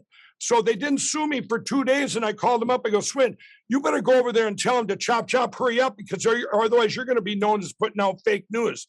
And he went over there, and sure enough, then they finally sued me. So now I could put all the evidence there, which I did. But once again, the media kept it, they let it die. Instead of saying Mike or My Pillow sues Dominion, or here's all the evidence that got dropped in this case, they went Fox. They didn't show it all, you guys. And that morning when Dominion sued me, finally the media, after 3 weeks, they started calling. And they started calling, here's how bad our journalism is, the cowards in this country. Some of them are just cowards because they fear, like Fox is a good example now. All the hosts we trusted that they got a list of things they can't talk about. Shame on them. How do you know that? How do you know that's true? I'm not going to name his name, but he's got the list. It's one of our 5 people, your Sean's, your Tuckers, your Laura's, your Dan's, and your Judge Janine's of the world. There's a list that they can't talk about right there, and that's a fact. So wait, let me jump in for 1 second. So I used to be a regular on Fox News all the time, and I also hosted my own show on Newsmax before they got lucky and jumped up a bit. So, and I was the #1 show on Newsmax. I actually walked off a show with my own name on it because I got a letter that basically said you cannot talk about certain things anymore. So I don't question what you're saying. Right. So a host told you that we now have a list of what we can and cannot say. That was from it was a host that told you that. From a host, and it wasn't directly to me, but it's for a guy, and I'm not going to say his name. He's 100%. And I've been saying it for months now. Shame on you, Sean. Shame on you guys. You're going to let the country go down because you won't talk about the 2020 election and this attack on our country. But I want to tell you, so when Absolute Proof, when these guys finally started calling me, tell you how that it works in our country. So 3 weeks it went by and Dominion finally sues me. The first caller, she goes, Mike, Dominion sued you. I said, it's a great day for America. Now, why would I say that? I said that because finally they're all going to call me. I realized they should probably report all the evidence in there. Here's the way it went. The journalists, they started calling, let's say her name is Kelly. So I'm going to make up names here. So let's say it's Kelly from New York Times. They said, she's the first one. I go, Kelly, did you watch Absolute Proof? No, I didn't, Mike, but Dominion sued you. I go, I made a short version for you rotten journalists. I said, you didn't even bother and watch Absolute Proof. Go watch it. It's a half hour now. I made a short version, and it's 26 minutes long. And then you come back to me and I'll answer your questions, or you can lose my number. She goes, well, I said, no, you're the first one to call. I'm going to give it to you, the story to you first. Everyone else probably didn't watch it either. This went on all morning, Dennis. None of them had watched it. These are journalists, and they didn't bother and watch Absolute Proof. So here I sent them all back like herding cats to watch this, right? Then they come back. One of the last ones is she's a little snot from the Washington Post, and she calls me up and she goes, Mike, and I'm not going to say her name, but she goes, I'll make up a name, Sue. She goes, this is Sue, the Washington Post, and she always talks over me, and I go, did you watch Absolute Proof? She goes, yo, Dominion suing you. Dominion. I go, Sue, did you watch it? No, I didn't. I said, just like everybody else, you're going to go watch it now and you're going to come back on. And she argued with me. I said, then you can lose my number forever. You're never, ever, I'll block it. You will never get a story again from me. Do you understand? So she goes, okay, I'll go watch it. I timed her. It was 19 minutes. She calls me back. It's 26 minutes long. I go, Sue, you watched it now? She goes, yeah. What did Dominion suing you? I go, well, what was in the movie? And she goes, she said something stupid that wasn't there. I go, wrong answer. Now you can go watch the 2-hour version. She had to go watch the 2-hour version. So this has been my life. It's been like herding cats with the media. But you know what, Dennis, what you just talked about, suppression on Newsmax and Fox, of them censoring and not showing stuff, people you trust. It's like I compare it to the Republicans, the bad ones, the crooked ones, like Doug Ducey and Brian Kemp. You got those guys, you trusted them to at least have a party agenda. We could look into stuff. Instead, they were obstructionists. And you go, why are you obstructing something that we all want to find the truth here? And it's your own party, you creeps. Well, here on Newsmax and Fox, they go silent. At least the bad media attack me, but I can get my word out. A lot of them now know they better at least quote me. They can write all the garbage they want because that's the only outlet I had. So that what I did then is I created Frank's Speech. Now I put millions into that, and that because I knew we would need a platform for a voice like we did when we launched Absolute Proof. We have 5 million now there. I mean, it's a huge voice. So after the cyber symposium, it's funny there, you asked that. The cyber symposium, nobody won the $5 million challenge, but they all went Fox on me again for 10 days. And the next thing you see was some rotten reporter from Salon says Mike Lindell had to sell his plane, his failed symposium, and his attack on Dominion down the drain.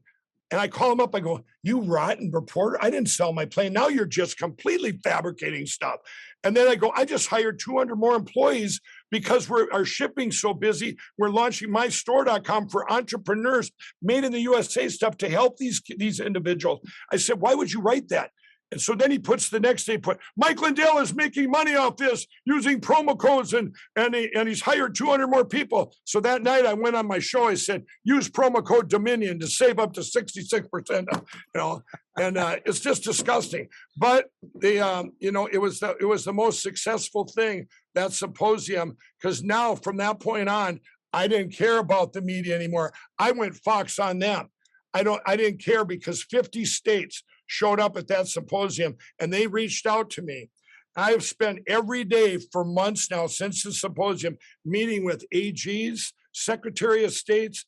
We go into these red states, we show them what happened, we get their voter rolls, the people that actually voted, and then their voter rolls after. We show them with real things right off their voter rolls. Hey, 20,000 non-residents voted. They can't vote. They just use their names. They don't live here anymore. 6,000 dead people. Here's their names. They really did die. They just used their names. They matched it up with fake ballots. We show them this. So we've been doing all these audits and showing them. Well, it's over for them now because on November 23rd, the attorney generals in the United States are bringing to the Supreme Court the case that I've been telling everybody about for months. This isn't Mike Lindell bringing it there. Yes, we produced all the stuff and we've got them all, and they are all believers. And we're bringing it to the Supreme Court, and it's going to be over. And then we're doing from Wednesday night at midnight until Sunday night at midnight, we're doing a 96-hour marathon on Frank's Beach to show everything that went on in this country and all this new evidence. I'm going to give you a voice a break there for a second. So let me jump in with a few things. So going back a couple of weeks ago, I interviewed, I think her name is Karen Fann. She's the senator from Arizona. She was leading the whole audit. I may have gotten her name wrong, and if I did, I apologize. Oh, yes. No, that's right. Karen Fann, yeah. So I had her on for an hour, and just like you, I just let her speak, and I think that's the way you get the best stories. And so long story short, she had explained to me what I didn't even know about that audit, about how they had asked for so many different materials and couldn't get the Democrats to give it to them. And yet, when you look at what CNN and MSNBC and everybody else is saying, Mike, they keep on telling you there's no there. There's nothing there. There's nothing there. This audit turned up nothing. And yet that's not the truth. The audit turned things up. And yet when they needed some more whatever you want to call it, backdrop to it, some more data, they couldn't get what it is that they needed. And that story is not being told. So I'm very interested in seeing what that AG from Arizona is going to do with that information. So with that being said, when you say all these AGs, are you including the Arizona Attorney General? Because I'd like to see what it is he has to say with all the evidence that's been presented to him. And at the end of the day, what do you think is really going to happen, Mike? Because they're not going to put Donald J. Trump back in the White House, regardless of what it is that Who told you that? Who told you that? What, that they're not going to put Mike? Who told you that? Told me that they're not going to put Trump back in. Let me tell you where we got. By the way, I cannot tell you any AGs. They don't want to be attacked. They're all signing at the same time. Okay. And we've been doing it all in confidence. You bring up the Maricopa thing, and you said the Democrats blocked. No, in Arizona, it was almost the Republicans were the bad ones, starting with the rotten Doug Ducey, who said their state was good when they were reading 10 hours of evidence. He did it 1 hour into it. I told Doug to lose my number. The obstructionists, these were Republicans, county clerks and stuff that blocked it. Arizona, you can do an audit in 2 to 3 weeks, a full forensic audit right through the routers. Arizona's been fighting for 8 months because they don't want it out there. This goes back to crooked, evil money. It goes back to Soros. It goes back to China. It goes back to all this evil money. You got to ask yourself, why are the Republicans obstructing? Do you know they pulled down Arizona's thing except for one Republican in the legislature in the Senate? These are things you don't know. Almost 200,000 ballots. The paper is not from the election. So, and in there, 100% it was shown that they were online. You're right, the AG in Arizona, they lied to Arizona and lied to the country. 100%, all the machines were online. I got news for everybody. In all 50 states, they were online. Okay?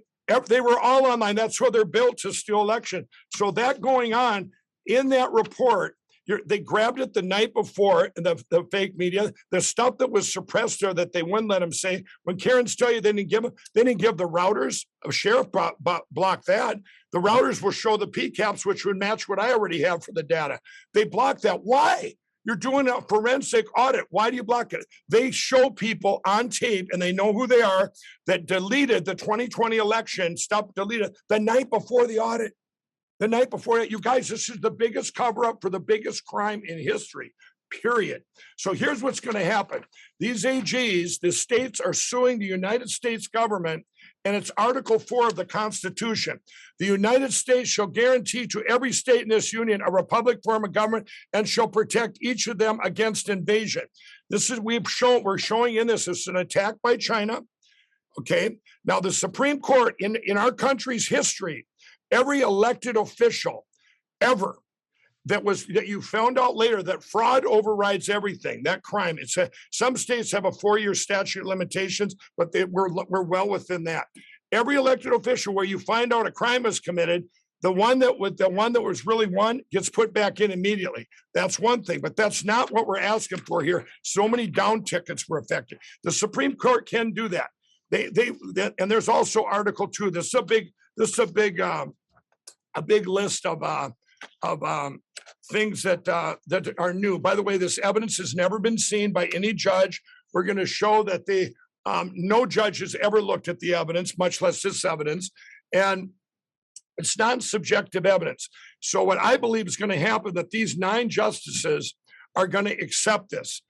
This is going to be seen worldwide. That's why I did it before Thanksgiving, and to have this 96-hour marathon. We're going to go back in time. We're going to take a lie that the media lies to you. Oh, this has been, judges have elected, have looked at all this. No, there wasn't one judge in the United States that looked at anything except for down ticket in Antrim County, Michigan. And we're going to go discredit each lie, and then we're going to show the case here. And with the case, one of the reliefs is to do a new election with paper ballots, okay? And you say, well, this stuff will never happen. Did you believe where you are now would ever happen? Even the Democrats now, 35% believe this election was stolen through a cyber attack. In our country, we're in now, there's cyber attacks all the time through computers, whether it's businesses, a pipeline, a gas line, Korea with Sony, all these different credit card companies. But when that happens, Dennis, it's just money. You can make it up with money. But when you take a country through machines and through computers, and you take a whole country, you lose all your freedoms.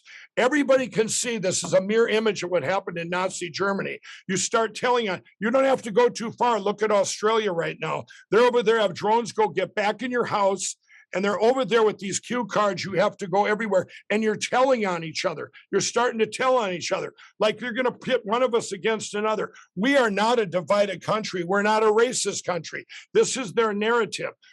What's going to happen here, those Supreme Court justices, they've lived the American dream. They're 9 people. They have families, they have grandchildren, children, neighbors, family. The whole country is going to be watching. You need to look at this once and for all. Look at it, and they're going to look at it. And this thing is laid out. They can't say, okay, the voter rolls, let's just go to to Georgia. The stuff the president read to him on that famous call, those are real numbers that came from the Secretary of State's office. Non-residents can't vote, dead people can't vote, but they use their names. All these states, there's 8 states that flipped to Donald Trump. Minnesota, New Hampshire, Pennsylvania, Michigan, Wisconsin, Georgia, Arizona, and Nevada. Donald Trump won them all. So, Right, so wait, well, let me stop for 1 second. I want to make sure I understand what's happening on the 23rd because I may have missed it here a little. So on the 23rd, you're saying that there are 9 attorney generals. No. I didn't say 9 attorney generals. I said there are 9 justices. Oh, okay. I'm sorry. How many attorney generals, Mike? I'm hoping that we end up with, it'd be nice to get all 50 of them, but I'm hoping we get more than 20. We only needed 1. But we're going right now. When I get done today, I have meetings with at least another 12 over the next 5 days. All right, let's just even say let's say you get 2. So you get 2 attorney generals on the 23rd. They're going to do what? They're going to take the evidence that you've been talking about and that they have, and they're going to present that. It's a case being filed in the Supreme Court The states. Now remember, the states are the plaintiffs suing the United States government. There's also going to be individuals that work in the government. I'm not allowed to say that. I was told by attorneys this morning I couldn't say that yet. There'll be individuals, but also remember the states are suing because under the Article 4 of the Constitution, they guarantee to every state of union a Republican form of government and shall protect them against invasion. It's in our Constitution. Now, there's another part of this too. They're also going to be suing the states, those swing states that were obstruction. So you're going to be just like they are going to be sued by the other states because the government in those states, they changed the rules, and also they've been obstruction, like your Arizonas, where you have both Republicans and Democrats obstructing the actual truth. So there'll be states, Arizona, Wisconsin, Pennsylvania, Michigan, and Georgia will all be plaintiffs in another side part of this. What has to happen for this to go to the next level after they file? The Supreme Court needs to accept the case. Now, and this is where I've said it before, I believe they'll vote 9-0 to accept the case. They're put in place to protect our country. And you think about it. That's why I did it before Thanksgiving. Over Thanksgiving, everyone and their brother is going to be talking about this case. We did it that time so they don't go Fox on us. If nobody finds out the Supreme Court that drops on November 23rd, everybody, it's just like everything else. We've had enough evidence in this country since November to pass out one little piece to every single 330 million people. We'd all go to prison for life. But here's the world we're living in, Dennis. It's like the old thing. If a tree falls in a forest and nobody hears it, did it really fall? Well, the world we're in, all the media says there's no forest, you guys. There's no forest. They just say there's not even a forest. And you're not allowed to talk about the forest either because it's not there, that's right? So let's go back. So if the Supreme Court says no, I'm not going to hear this, then what happens? We're going to be talking about that from Wednesday night of Thanksgiving all the way to Sunday. There's a whole nother parallel scenario we've actually set up. I became like a hub of a wheel of this country. It's called Cause of America. We've got all of these on the ground. We're in 40 states right now. And we are in 40 states out there. This is a parallel path. These people are out there doing canvassing. We've got it all organized. They're doing canvassing. We some of the roads like Alabama, I had to pay $30,000 to get it. We canvass so it validates the voter rolls that these make-believe where you have 106% of the people voted in Pima County, Arizona. 106% of the county didn't vote. So so these people are all out canvassing. Now this is a parallel track. What we're going to show over Thanksgiving is a replacement for the machines. We're going to show the pathway we're taking, separate pathway, because here's one thing. If the machines aren't gone by next summer, your country is gone forever. I don't care what anyone says out there, whether you're a Democrat or a Republican or who you are, you better pay attention over Thanksgiving because I'll tell you what, there should be no reason a Democrat or Republican or anybody in this country should ever be against getting rid of these machines. So we have a whole plan to get rid of them, to break these contracts these people have, all the corruption of all your, not just Dominion, ES&S, Hart, Diebold, Smartmatic, they're all the same. They're all tied together like a big crime family. Here's the head crime, goes down. So we're going to have that. That'll be, and then during this time, all these states, there's so many close right now that we've done audits that are hidden from, we don't put it out in the public. You wouldn't even know about it, where you have machines and routers and you have the whole thing. So what we're going to have is we're going to have one state as a prototype that shows there's no machines. So we have that for the rest of the states, but also on a parallel track, all the swing states we talked about, including Minnesota, there's 8 states Donald Trump won. All of them can pull their electors down anytime. That's in the Constitution. They can pull them down. Doesn't mean they can flip them to Donald Trump, but they can pull them down. Now, you only need 3 states. You could have, I believe there'll be Arizona, Wisconsin, and Pennsylvania right out of the gate. There's so much fighting in Michigan and Georgia, but it could be Michigan too. They all eventually will be pulling them down. And that's all. Now you need a new election. You don't have anybody won. Nobody won because everybody's below 270. That's another path. But in the meantime, the damage that what's ever in power right now, with the CCP working with this party, the damage they're doing to our country. Like I just interviewed our real president, Donald Trump, and he said himself, you have to fix 2020 first. We will not have a country in 3 years. We won't have a country. And I said, we won't have a country if you set these machines sit here in 2022. And then, Dennis, they can say, well, look at those 2 races. That guy won up in Virginia. Well, there's a lot to be said there, you guys. I was just going to ask you that question. Go ahead. They dumped 40,000 votes in New Jersey. That other guy won. Okay, they dumped 40,000 votes in New Jersey.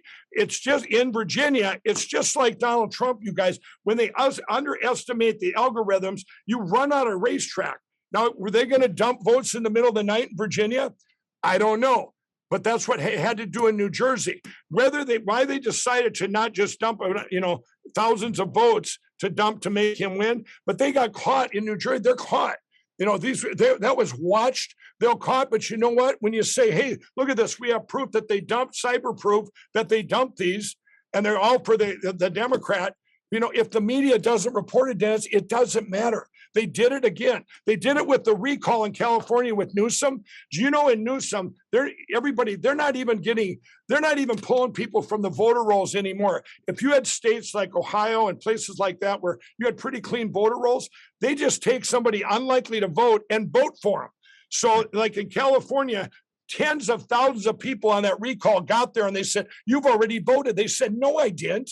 Right. And then you watched on CNN, 300,000 votes went from yes to no.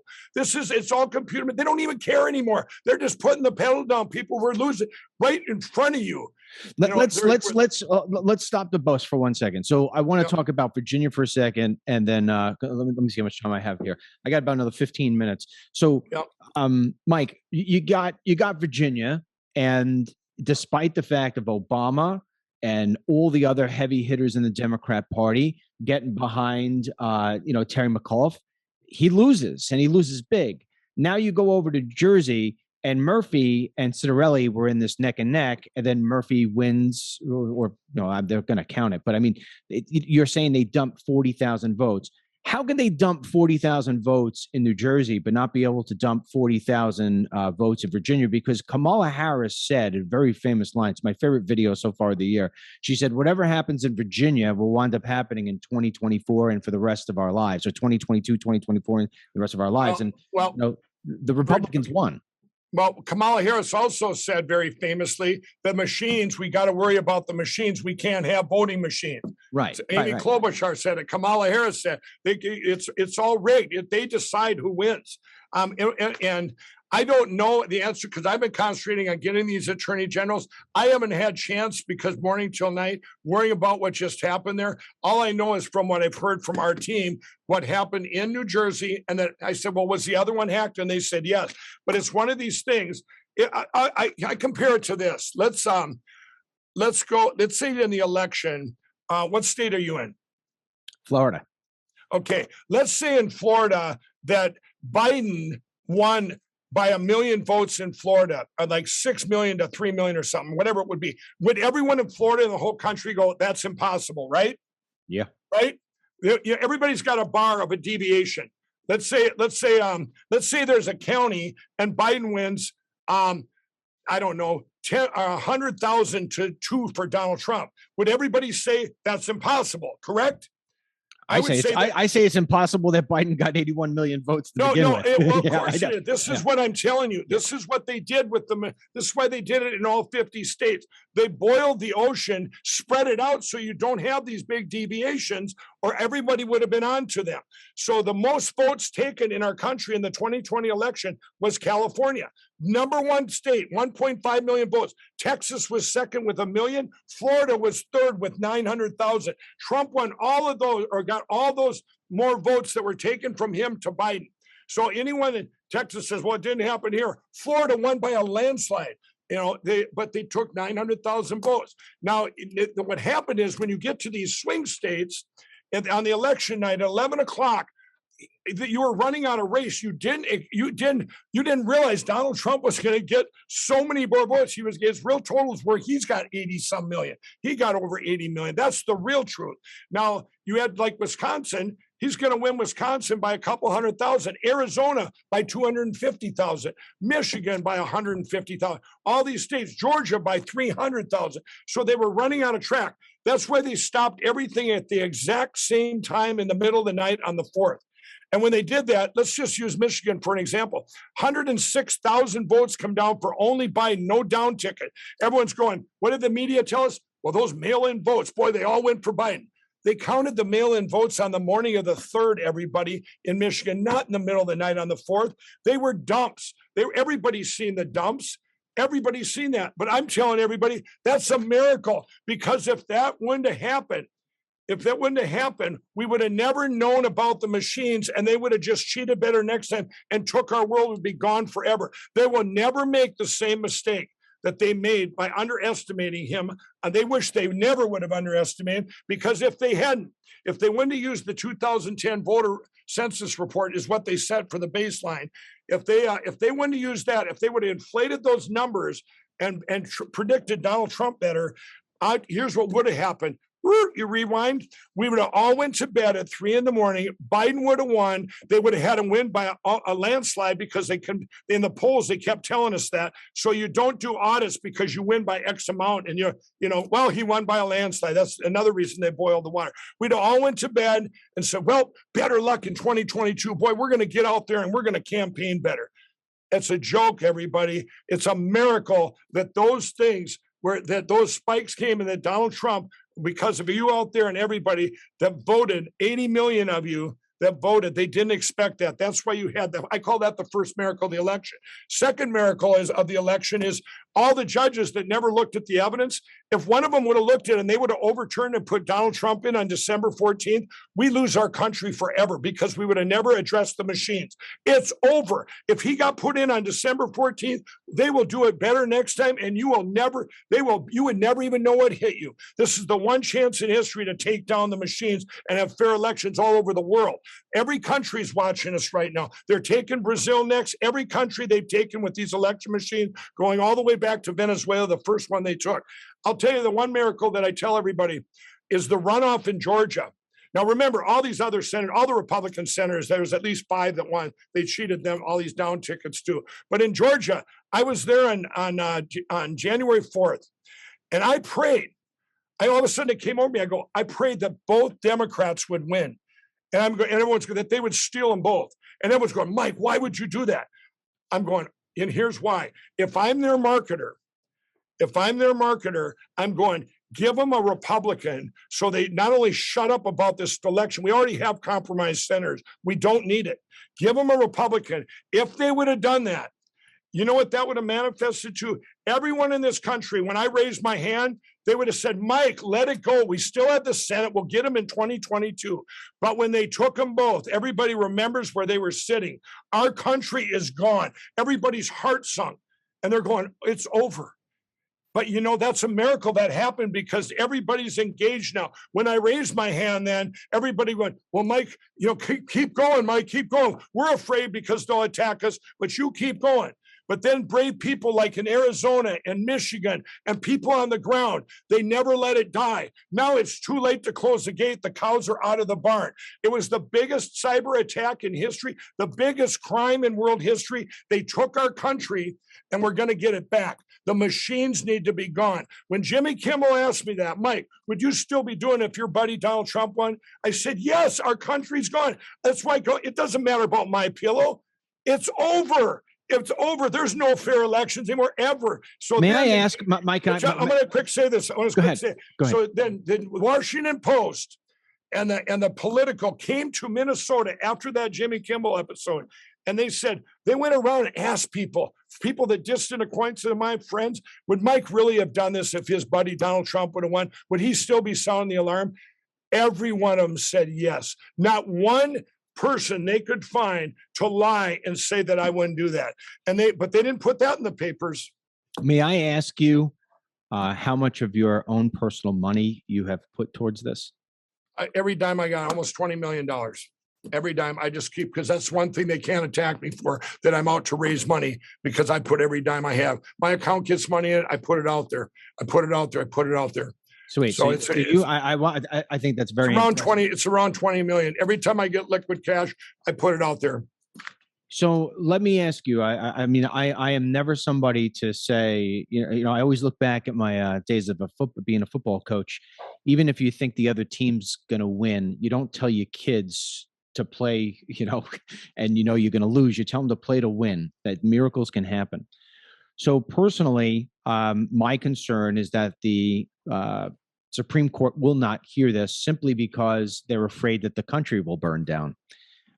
That's not a justification, but I have very little faith in the Supreme Court these days. In fact, sometimes I hear what they come back on with things, and I say, wait a second, these guys are conservatives. So John Roberts scares the hell out of me, things like that. So let me ask you, Mike, from a personal standpoint, if all of your efforts here fall short, do you find yourself back in the situation that you were before My Pillow, or are you going to be okay? I mean, are you going to still be able to live the life that you've created for yourself here? I mean, how much are you putting it? And I know your answer will be the what's left, the country's gone. The country's not gone. Maybe the country as we love it's gone, but you're still going to be alive. You're still going to have children. You're still going to have to live. I mean, are you willing to really put every single last dollar to your name? Every dime. Every single last dime. And now I'm not alone anymore. I had God before that with my faith, but now there's millions. Like, we're in every state. This is going to be a reality. This is plan A is here. I tell the lawyers all the time too, there's plan A and here's plan B, see plan A. It's not going to fail. Like I said, there's so many pathways here. It's a miracle we have all the evidence, everybody. What if we had nothing? What if we sat here with nothing? These guys were heroes the night of the election and grabbed all these packet captures, grabbed all this data. You have all of the evidence is out there now. I mean, this thing, it's now, I mean, we're in such a good place now. And you say the Supreme Court, I'm going to say something here that I've said all along, which what you said there, let me tell you about the Supreme Court. Back when they voted 7-2, back then, remember when they wouldn't accept the case? That was unconstitutional things that the states had done. So it was based on standing that they didn't accept it. Okay? It was based on standing. Now, I look at what if I was a Democrat back then?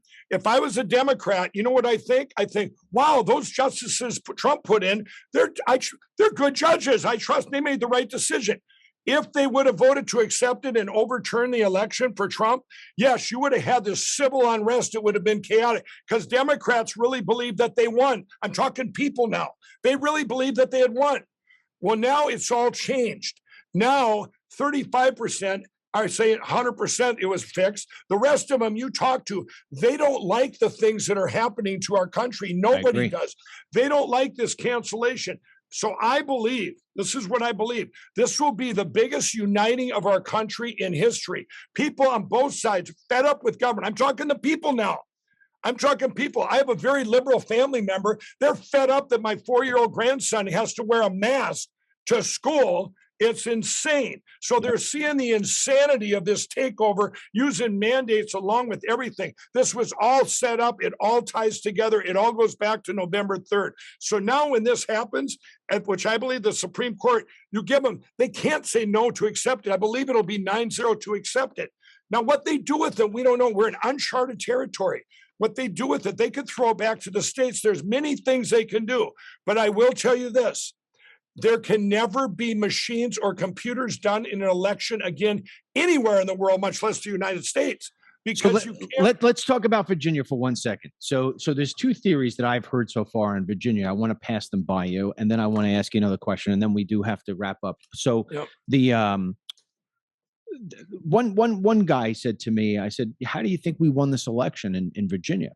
And he said, the GOP finally did what they were supposed to do. They had lawyers everywhere. They got in front of it. They actually, defended everything that they should have defended for a fair election well before that election night came into play. So there could be no cheating. So that's one. And if that's the case, then boy, I would have liked to have seen the GOP do their job for Mr. Trump. But I don't believe that the GOP ever wanted Donald J. Trump. And you and I probably align very closely on that. The second theory goes a little bit more into conspiracy. The second theory is, look, it's sort of like what the drug cartels do. The drug cartels will carry over 100 loads today, and they'll sacrifice one. So this way, all the eyes are on the one, and it looks like, hey, look, we made a bust down at the border. Meanwhile, 99 got through. So the person said to me, I think you may have seen all the stars of the Democrats come out. So this way, in 2022 and 2024, when the right side says, oh, election fraud, they come back and say, if there was real fraud, you wouldn't have won Virginia. What's your take on that? You are 100% spot on. That's why over Thanksgiving, we'll show even cyber stuff from Virginia. That's where they'll let, it's just like I told you in Georgia. If they let one of them win back then, maybe they're getting smarter. They're little marketers, the evil marketers. They back in Georgia, they should have let a Republican win there and be exactly what we're talking about. But they were greedy. They took it over. It's like this, Dennis. If I was their marketer, I always look at it like that. On the day of the inauguration, you know what I would have said? Don't do anything stupid to ruin this country until after they shut up about the election. They could have started opening up states and go, wow, this socialism, communism ain't so bad. But instead, they hit the ground running. They laid off 50,000 union workers, destroyed the pipeline. 13 people committed suicide, and they ruined our country. That was the start of the ruin. They went all in, but they were stupid. So exactly what you said, I believe 100% that you're spot on. Let's give them a Republican, and for all I know, they 100%. If they wanted that, they could have took it, just like they did over in New Jersey. That dump in the middle of the night, you guys, 40,000 votes were dumped at like 1:56 in the morning. Are you kidding me? Oh yeah, and all for the other guy. I mean, they could have done the same thing. But if they'd have done it, Dennis? What would that have done to the country? It would have awoken a lot more people going, wait a minute, we are really done. We are really done. Boy, they're going to steal everything. Just like, so that was just throwing a bone out there. Just like, I like your analogy of the cartels. I love that analogy. Well, I didn't come up with it. I told you that I had two people I talked to. One said it's because the GOP got their act together, and the other one said it's GOP, they didn't get their act together. Right. So last question for you, and then after that, then I want you to be able to tell everybody about all the websites and everything else that you wanted to go, and then we got to wrap up. And I appreciate you giving me so much time today. So Fox News, I mean, you and Fox News broke away from each other. But now, if I'm not mistaken, I just saw your commercial on there not more than a couple of days ago. So are you back in good favor now with Fox? No, absolutely not back in good favor. They've done more damage to our country than all the other networks combined because we trusted them. They went Fox on us. People, I want to tell you what I did at Fox. But wait, your commercial's back on, though. I'm going to tell you why. It's not a traditional commercial. If you see, it's got this setting right behind it. Right? This is what it's got. What I did with Fox, I had to get people to frankspeech.com so we have a voice, a united voice. All the cancel culture in the country, everything going on. I had to get people there. Fox was the only one in the country that turned down when I did an ad for Frank Speech for the Cyber Symposium. That's when I pulled all my ads. I said, I'm not going to let you cancel it. Then I brought another ad to Fox and said, after the symposium, and said, to just directing him to Frank Speech. And they said, no, we don't want you talking about Frank Speech in the ad. So then I just did another ad here in front of my thing, just directing him to Frank Speech, but not talking about Frank Speech. Then they said they didn't like the content of Frank Speech. Okay, so then I did another ad for Fox that they denied, directing him to MyPillow to buy product there. And they said you can't use the word Frank or Frank Speech in the ad. It's disgusting what Fox has done. So then finally I said, you know what? I need people, because some people never leave Fox. I need to get the word out about Frank Speech. How am I going to do that to these Fox viewers that know they're just getting, they're getting brainwashed another way, that they're getting disinformation because they're getting no information. I said Fox couldn't even be a weather channel. They wouldn't report an oncoming storm. So what I did then, these ads I did, one's a pillow and one's a towel. My most ad, or my best, I did a discount, $19.99 for my pillow with the promo code, and the towels for $39.99, a 6-piece set. I did this and I sent them to MyPillow. When you get to MyPillow, there's a gateway then to send you to Frank Speech. It's all about getting people to Frank Speech. It's not about, I have better things to do than give Fox money. You know, I mean, they're horrible what they did, but it stays my present. I'm so branded right now with the election, with having all this evidence, that just people seeing me on there in this setting, they see it's something different. And you're not going to see the commercial with me for the best night's sleep and the traditional commercial. There's a message being sent there. I'm using them against themselves. You know, they went Fox on us, and you know what? They're disgusting. And they're hurt. They've done more to hurt our country than all the bad media. You know where they're coming from. But when you got Fox and Newsmax, same way. He goes up and down. Okay, you can do the ad, then you can't do the ad. Now you can do the ad. You know, he's so flip-floppy, like a, you know. Mike, like he's Mike, I can tell you right now, he's garbage. That's the one that, you know, I'm just an observer. I always listen, and I'm listening to you speak. He's garbage. Okay. That's what I'll say about him. And I know that firsthand. Right. So aside from that, going back into the Fox thing, I mean, look, I agree with you 100%. I've always said it's sort of like this. It's sort of like, you know, it's bad enough if your wife cheats on you, but if he cheats on you with your brother, it's like, whoa, I didn't expect that. I mean, the fact that Fox News, as far as I'm concerned, same thing, it's a hellhole because, you know, I mean, at least CNN, you know that they're out to get you. Fox News, you know, they kiss you before they screw you. Mike, give everybody one last time here where you want them to go. Okay, everybody, it's the most important thing you can do is send everyone to frankspeech.com. We have podcasters over there. Everybody is united over there now with a voice going out. We have millions of people, but you need to tell friends, family, everything. We're going to be airing from Wednesday night at midnight after the Supreme Court case is filed to Sunday night, a 96-hour marathon. So when you're sitting with your family members, let's make this the best uniting ever, because our country is going to get united with this, not divided. You're going to be able to say, hey, go there, and we're going to show all the evidence that was there. We're going to show what happened to our country, how the media has played the biggest role, the biggest evil. So frankspeech.com, you can watch Lindell TV on there. And then also, everybody, to sign a petition that's there is fix2021st.com. You can sign a petition there. You can use my code Mike to save. You can go to MyPillow and save money. That's what's financing everything. Mike to save money on every product we have there. Entrepreneurs at mystore.com, you can also use that promo code there. These are entrepreneurs that I'm helping to get away from Amazon and crooked Google, where they have United States products made here. That's up there, hundreds of them. That's another website, and that's connected to MyPillow. But here's the one that's very dear to me. If you're sitting out there in addiction, and you've got someone, because right now everybody's looking for hope, and people are open to getting help and using addiction to mass pain and all this. And you go to LindellRecoveryNetwork.org, send them there. It's free. I put millions into that, and it's free. And you can get, if you're an addict, or even if you're not an addict, to go there, and it's a great resource. But it's also, you can do it online, private, and it's great. But we need to save our country, and you need to get the word out. That the Supreme Court case, because if this falls, our worst thing would be if nobody talks about it.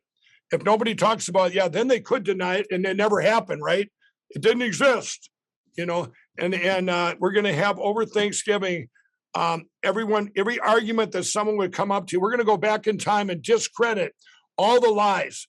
Well, Bill Barr said there wasn't enough evidence. We're going to talk about Bill Barr, the big lie there. Okay. We're going to talk about Chris Krebs, who said, it's the best election in history. And 3 months later on MSNBC, they said, what's the biggest threat to our country? He said, bar none, attack by China, a cyber attack right down to the local races. So we're going to go back and, they said that you got someone Thanksgiving saying, judges looked at all that evidence. That's Mike Lindell. No judge in history has looked at any evidence. They haven't. They didn't look at evidence back then. And so we're going to go back, discredit, and we're going to show all this new stuff, this non-subjective. We're going to have real people off the street. We're going to have people that were Democrats, that were liberals. We're going to have them on there, and they're going to talk about, hey, I see now this was taken, and it's not right that as a country, we have to protect our country, get rid of the machines. And they're going to say, do you think this is your party that you thought was a Democrat party? And all of them are going to say, absolutely not. If a political decision doesn't help anybody but another country, I got news for everybody. They're not for the people. And Mike, I just looked down here at my notes, and I had, family, business, politics, and I forgot to ask you a question about family. I want to close off on this, if it's okay with you. Okay, yeah. Going back, you had said that your parents had divorced when you were 7 years old. Was your dad an alcoholic, and did you ever see him? Did you have a relationship with him after he left? Yeah, he's in a relationship. He was a teacher at a college, and I didn't see him as much. I didn't. No, I mean, did you have a relationship with him after he left? Yes, absolutely. Yeah, absolutely. But was it an everyday or traditional relationship? Absolutely not. Maybe that's why when I was living downtown, and you have fatherless, that, it doesn't matter if it's the Black community or Hispanic or white. It doesn't matter. This is how much broken homes and fatherless can manifest to the family unit. Do you know they did a poll in a prison? I believe it was in Kansas. How many people in the prison? Now, these are felons. These aren't jail where it's, these are felons. How many in the prison, the percentage, where both their parents got married, planned their child, had their child, and were still married while that person was in prison? 0%.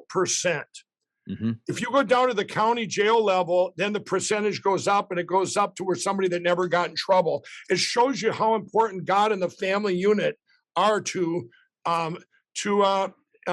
society and to people, and how they are.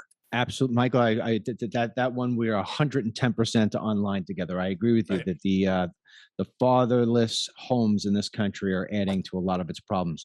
Mike, I'd like to talk to you again in the future. It was great. I appreciate your story. It's an interesting story, and I appreciate your fight, man. There's not a lot of people who are willing to put everything on the line for what they believe in.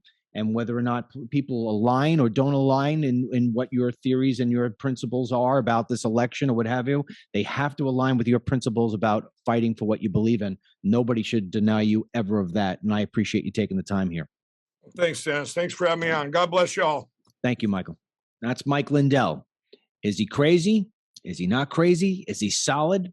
Is he just off the reservation? I don't know what you think. I will tell you this, though. You got to give the guy a lot of credit. He will not ever be accused of not putting his money where his mouth is. There's a lot of people in the GOP and the Democrat Party. They can't say that. Mike Lindell can hold his head up high in the fact that he will put his money where his mouth is. The one thing I want to point out is that a lot of times they say children of alcoholics will often try to save the world. They'll have always want to try to save somebody because they couldn't save their parents. A lot of times they'll say the same thing about children of divorce. So I wonder if that has a little something to do with Mike's personality and why it is that you will see him see this all the way to the end. Maybe, I don't know. I'm not a doctor, but if I had to do my own little analytical here, I'd say, I wonder, no doubt Mike loves his country. No doubt he's passionate. No doubt there's a little sense of revenge there. How could he not want some revenge? Everybody's been shredding him apart. But any person who's willing to put $20 million and more to something like this, I mean, you got to give him a lot of credit. You can't take that away from him. And I wonder whether or not, he is he's still trying to save the world. Maybe he couldn't save his parents. I know the feeling. With that being said, that's it for me. Make sure you visit DMLCBD.com and check out all the great products we have there if you want to feel great again. Everybody else is doing it. Why aren't you? Until tomorrow, may God bless you, our troops, these United States, your family, and Mike Lindell. May he keep doing what it is that he's passionate to do. We'll talk to you soon. This podcast is produced by Anita Griffey, Lori McLean, and yours truly. And you could subscribe by going to the Apple Podcasts page and search for Dennis Michael Lynch Podcasts. And make sure to leave us a 5-star review. Or you can download the DML News app from the Google Play Store for Android phones and the Apple App Store for iPhones. And do not forget to visit our sponsor, DMLCBD.com, so this way you can feel great again.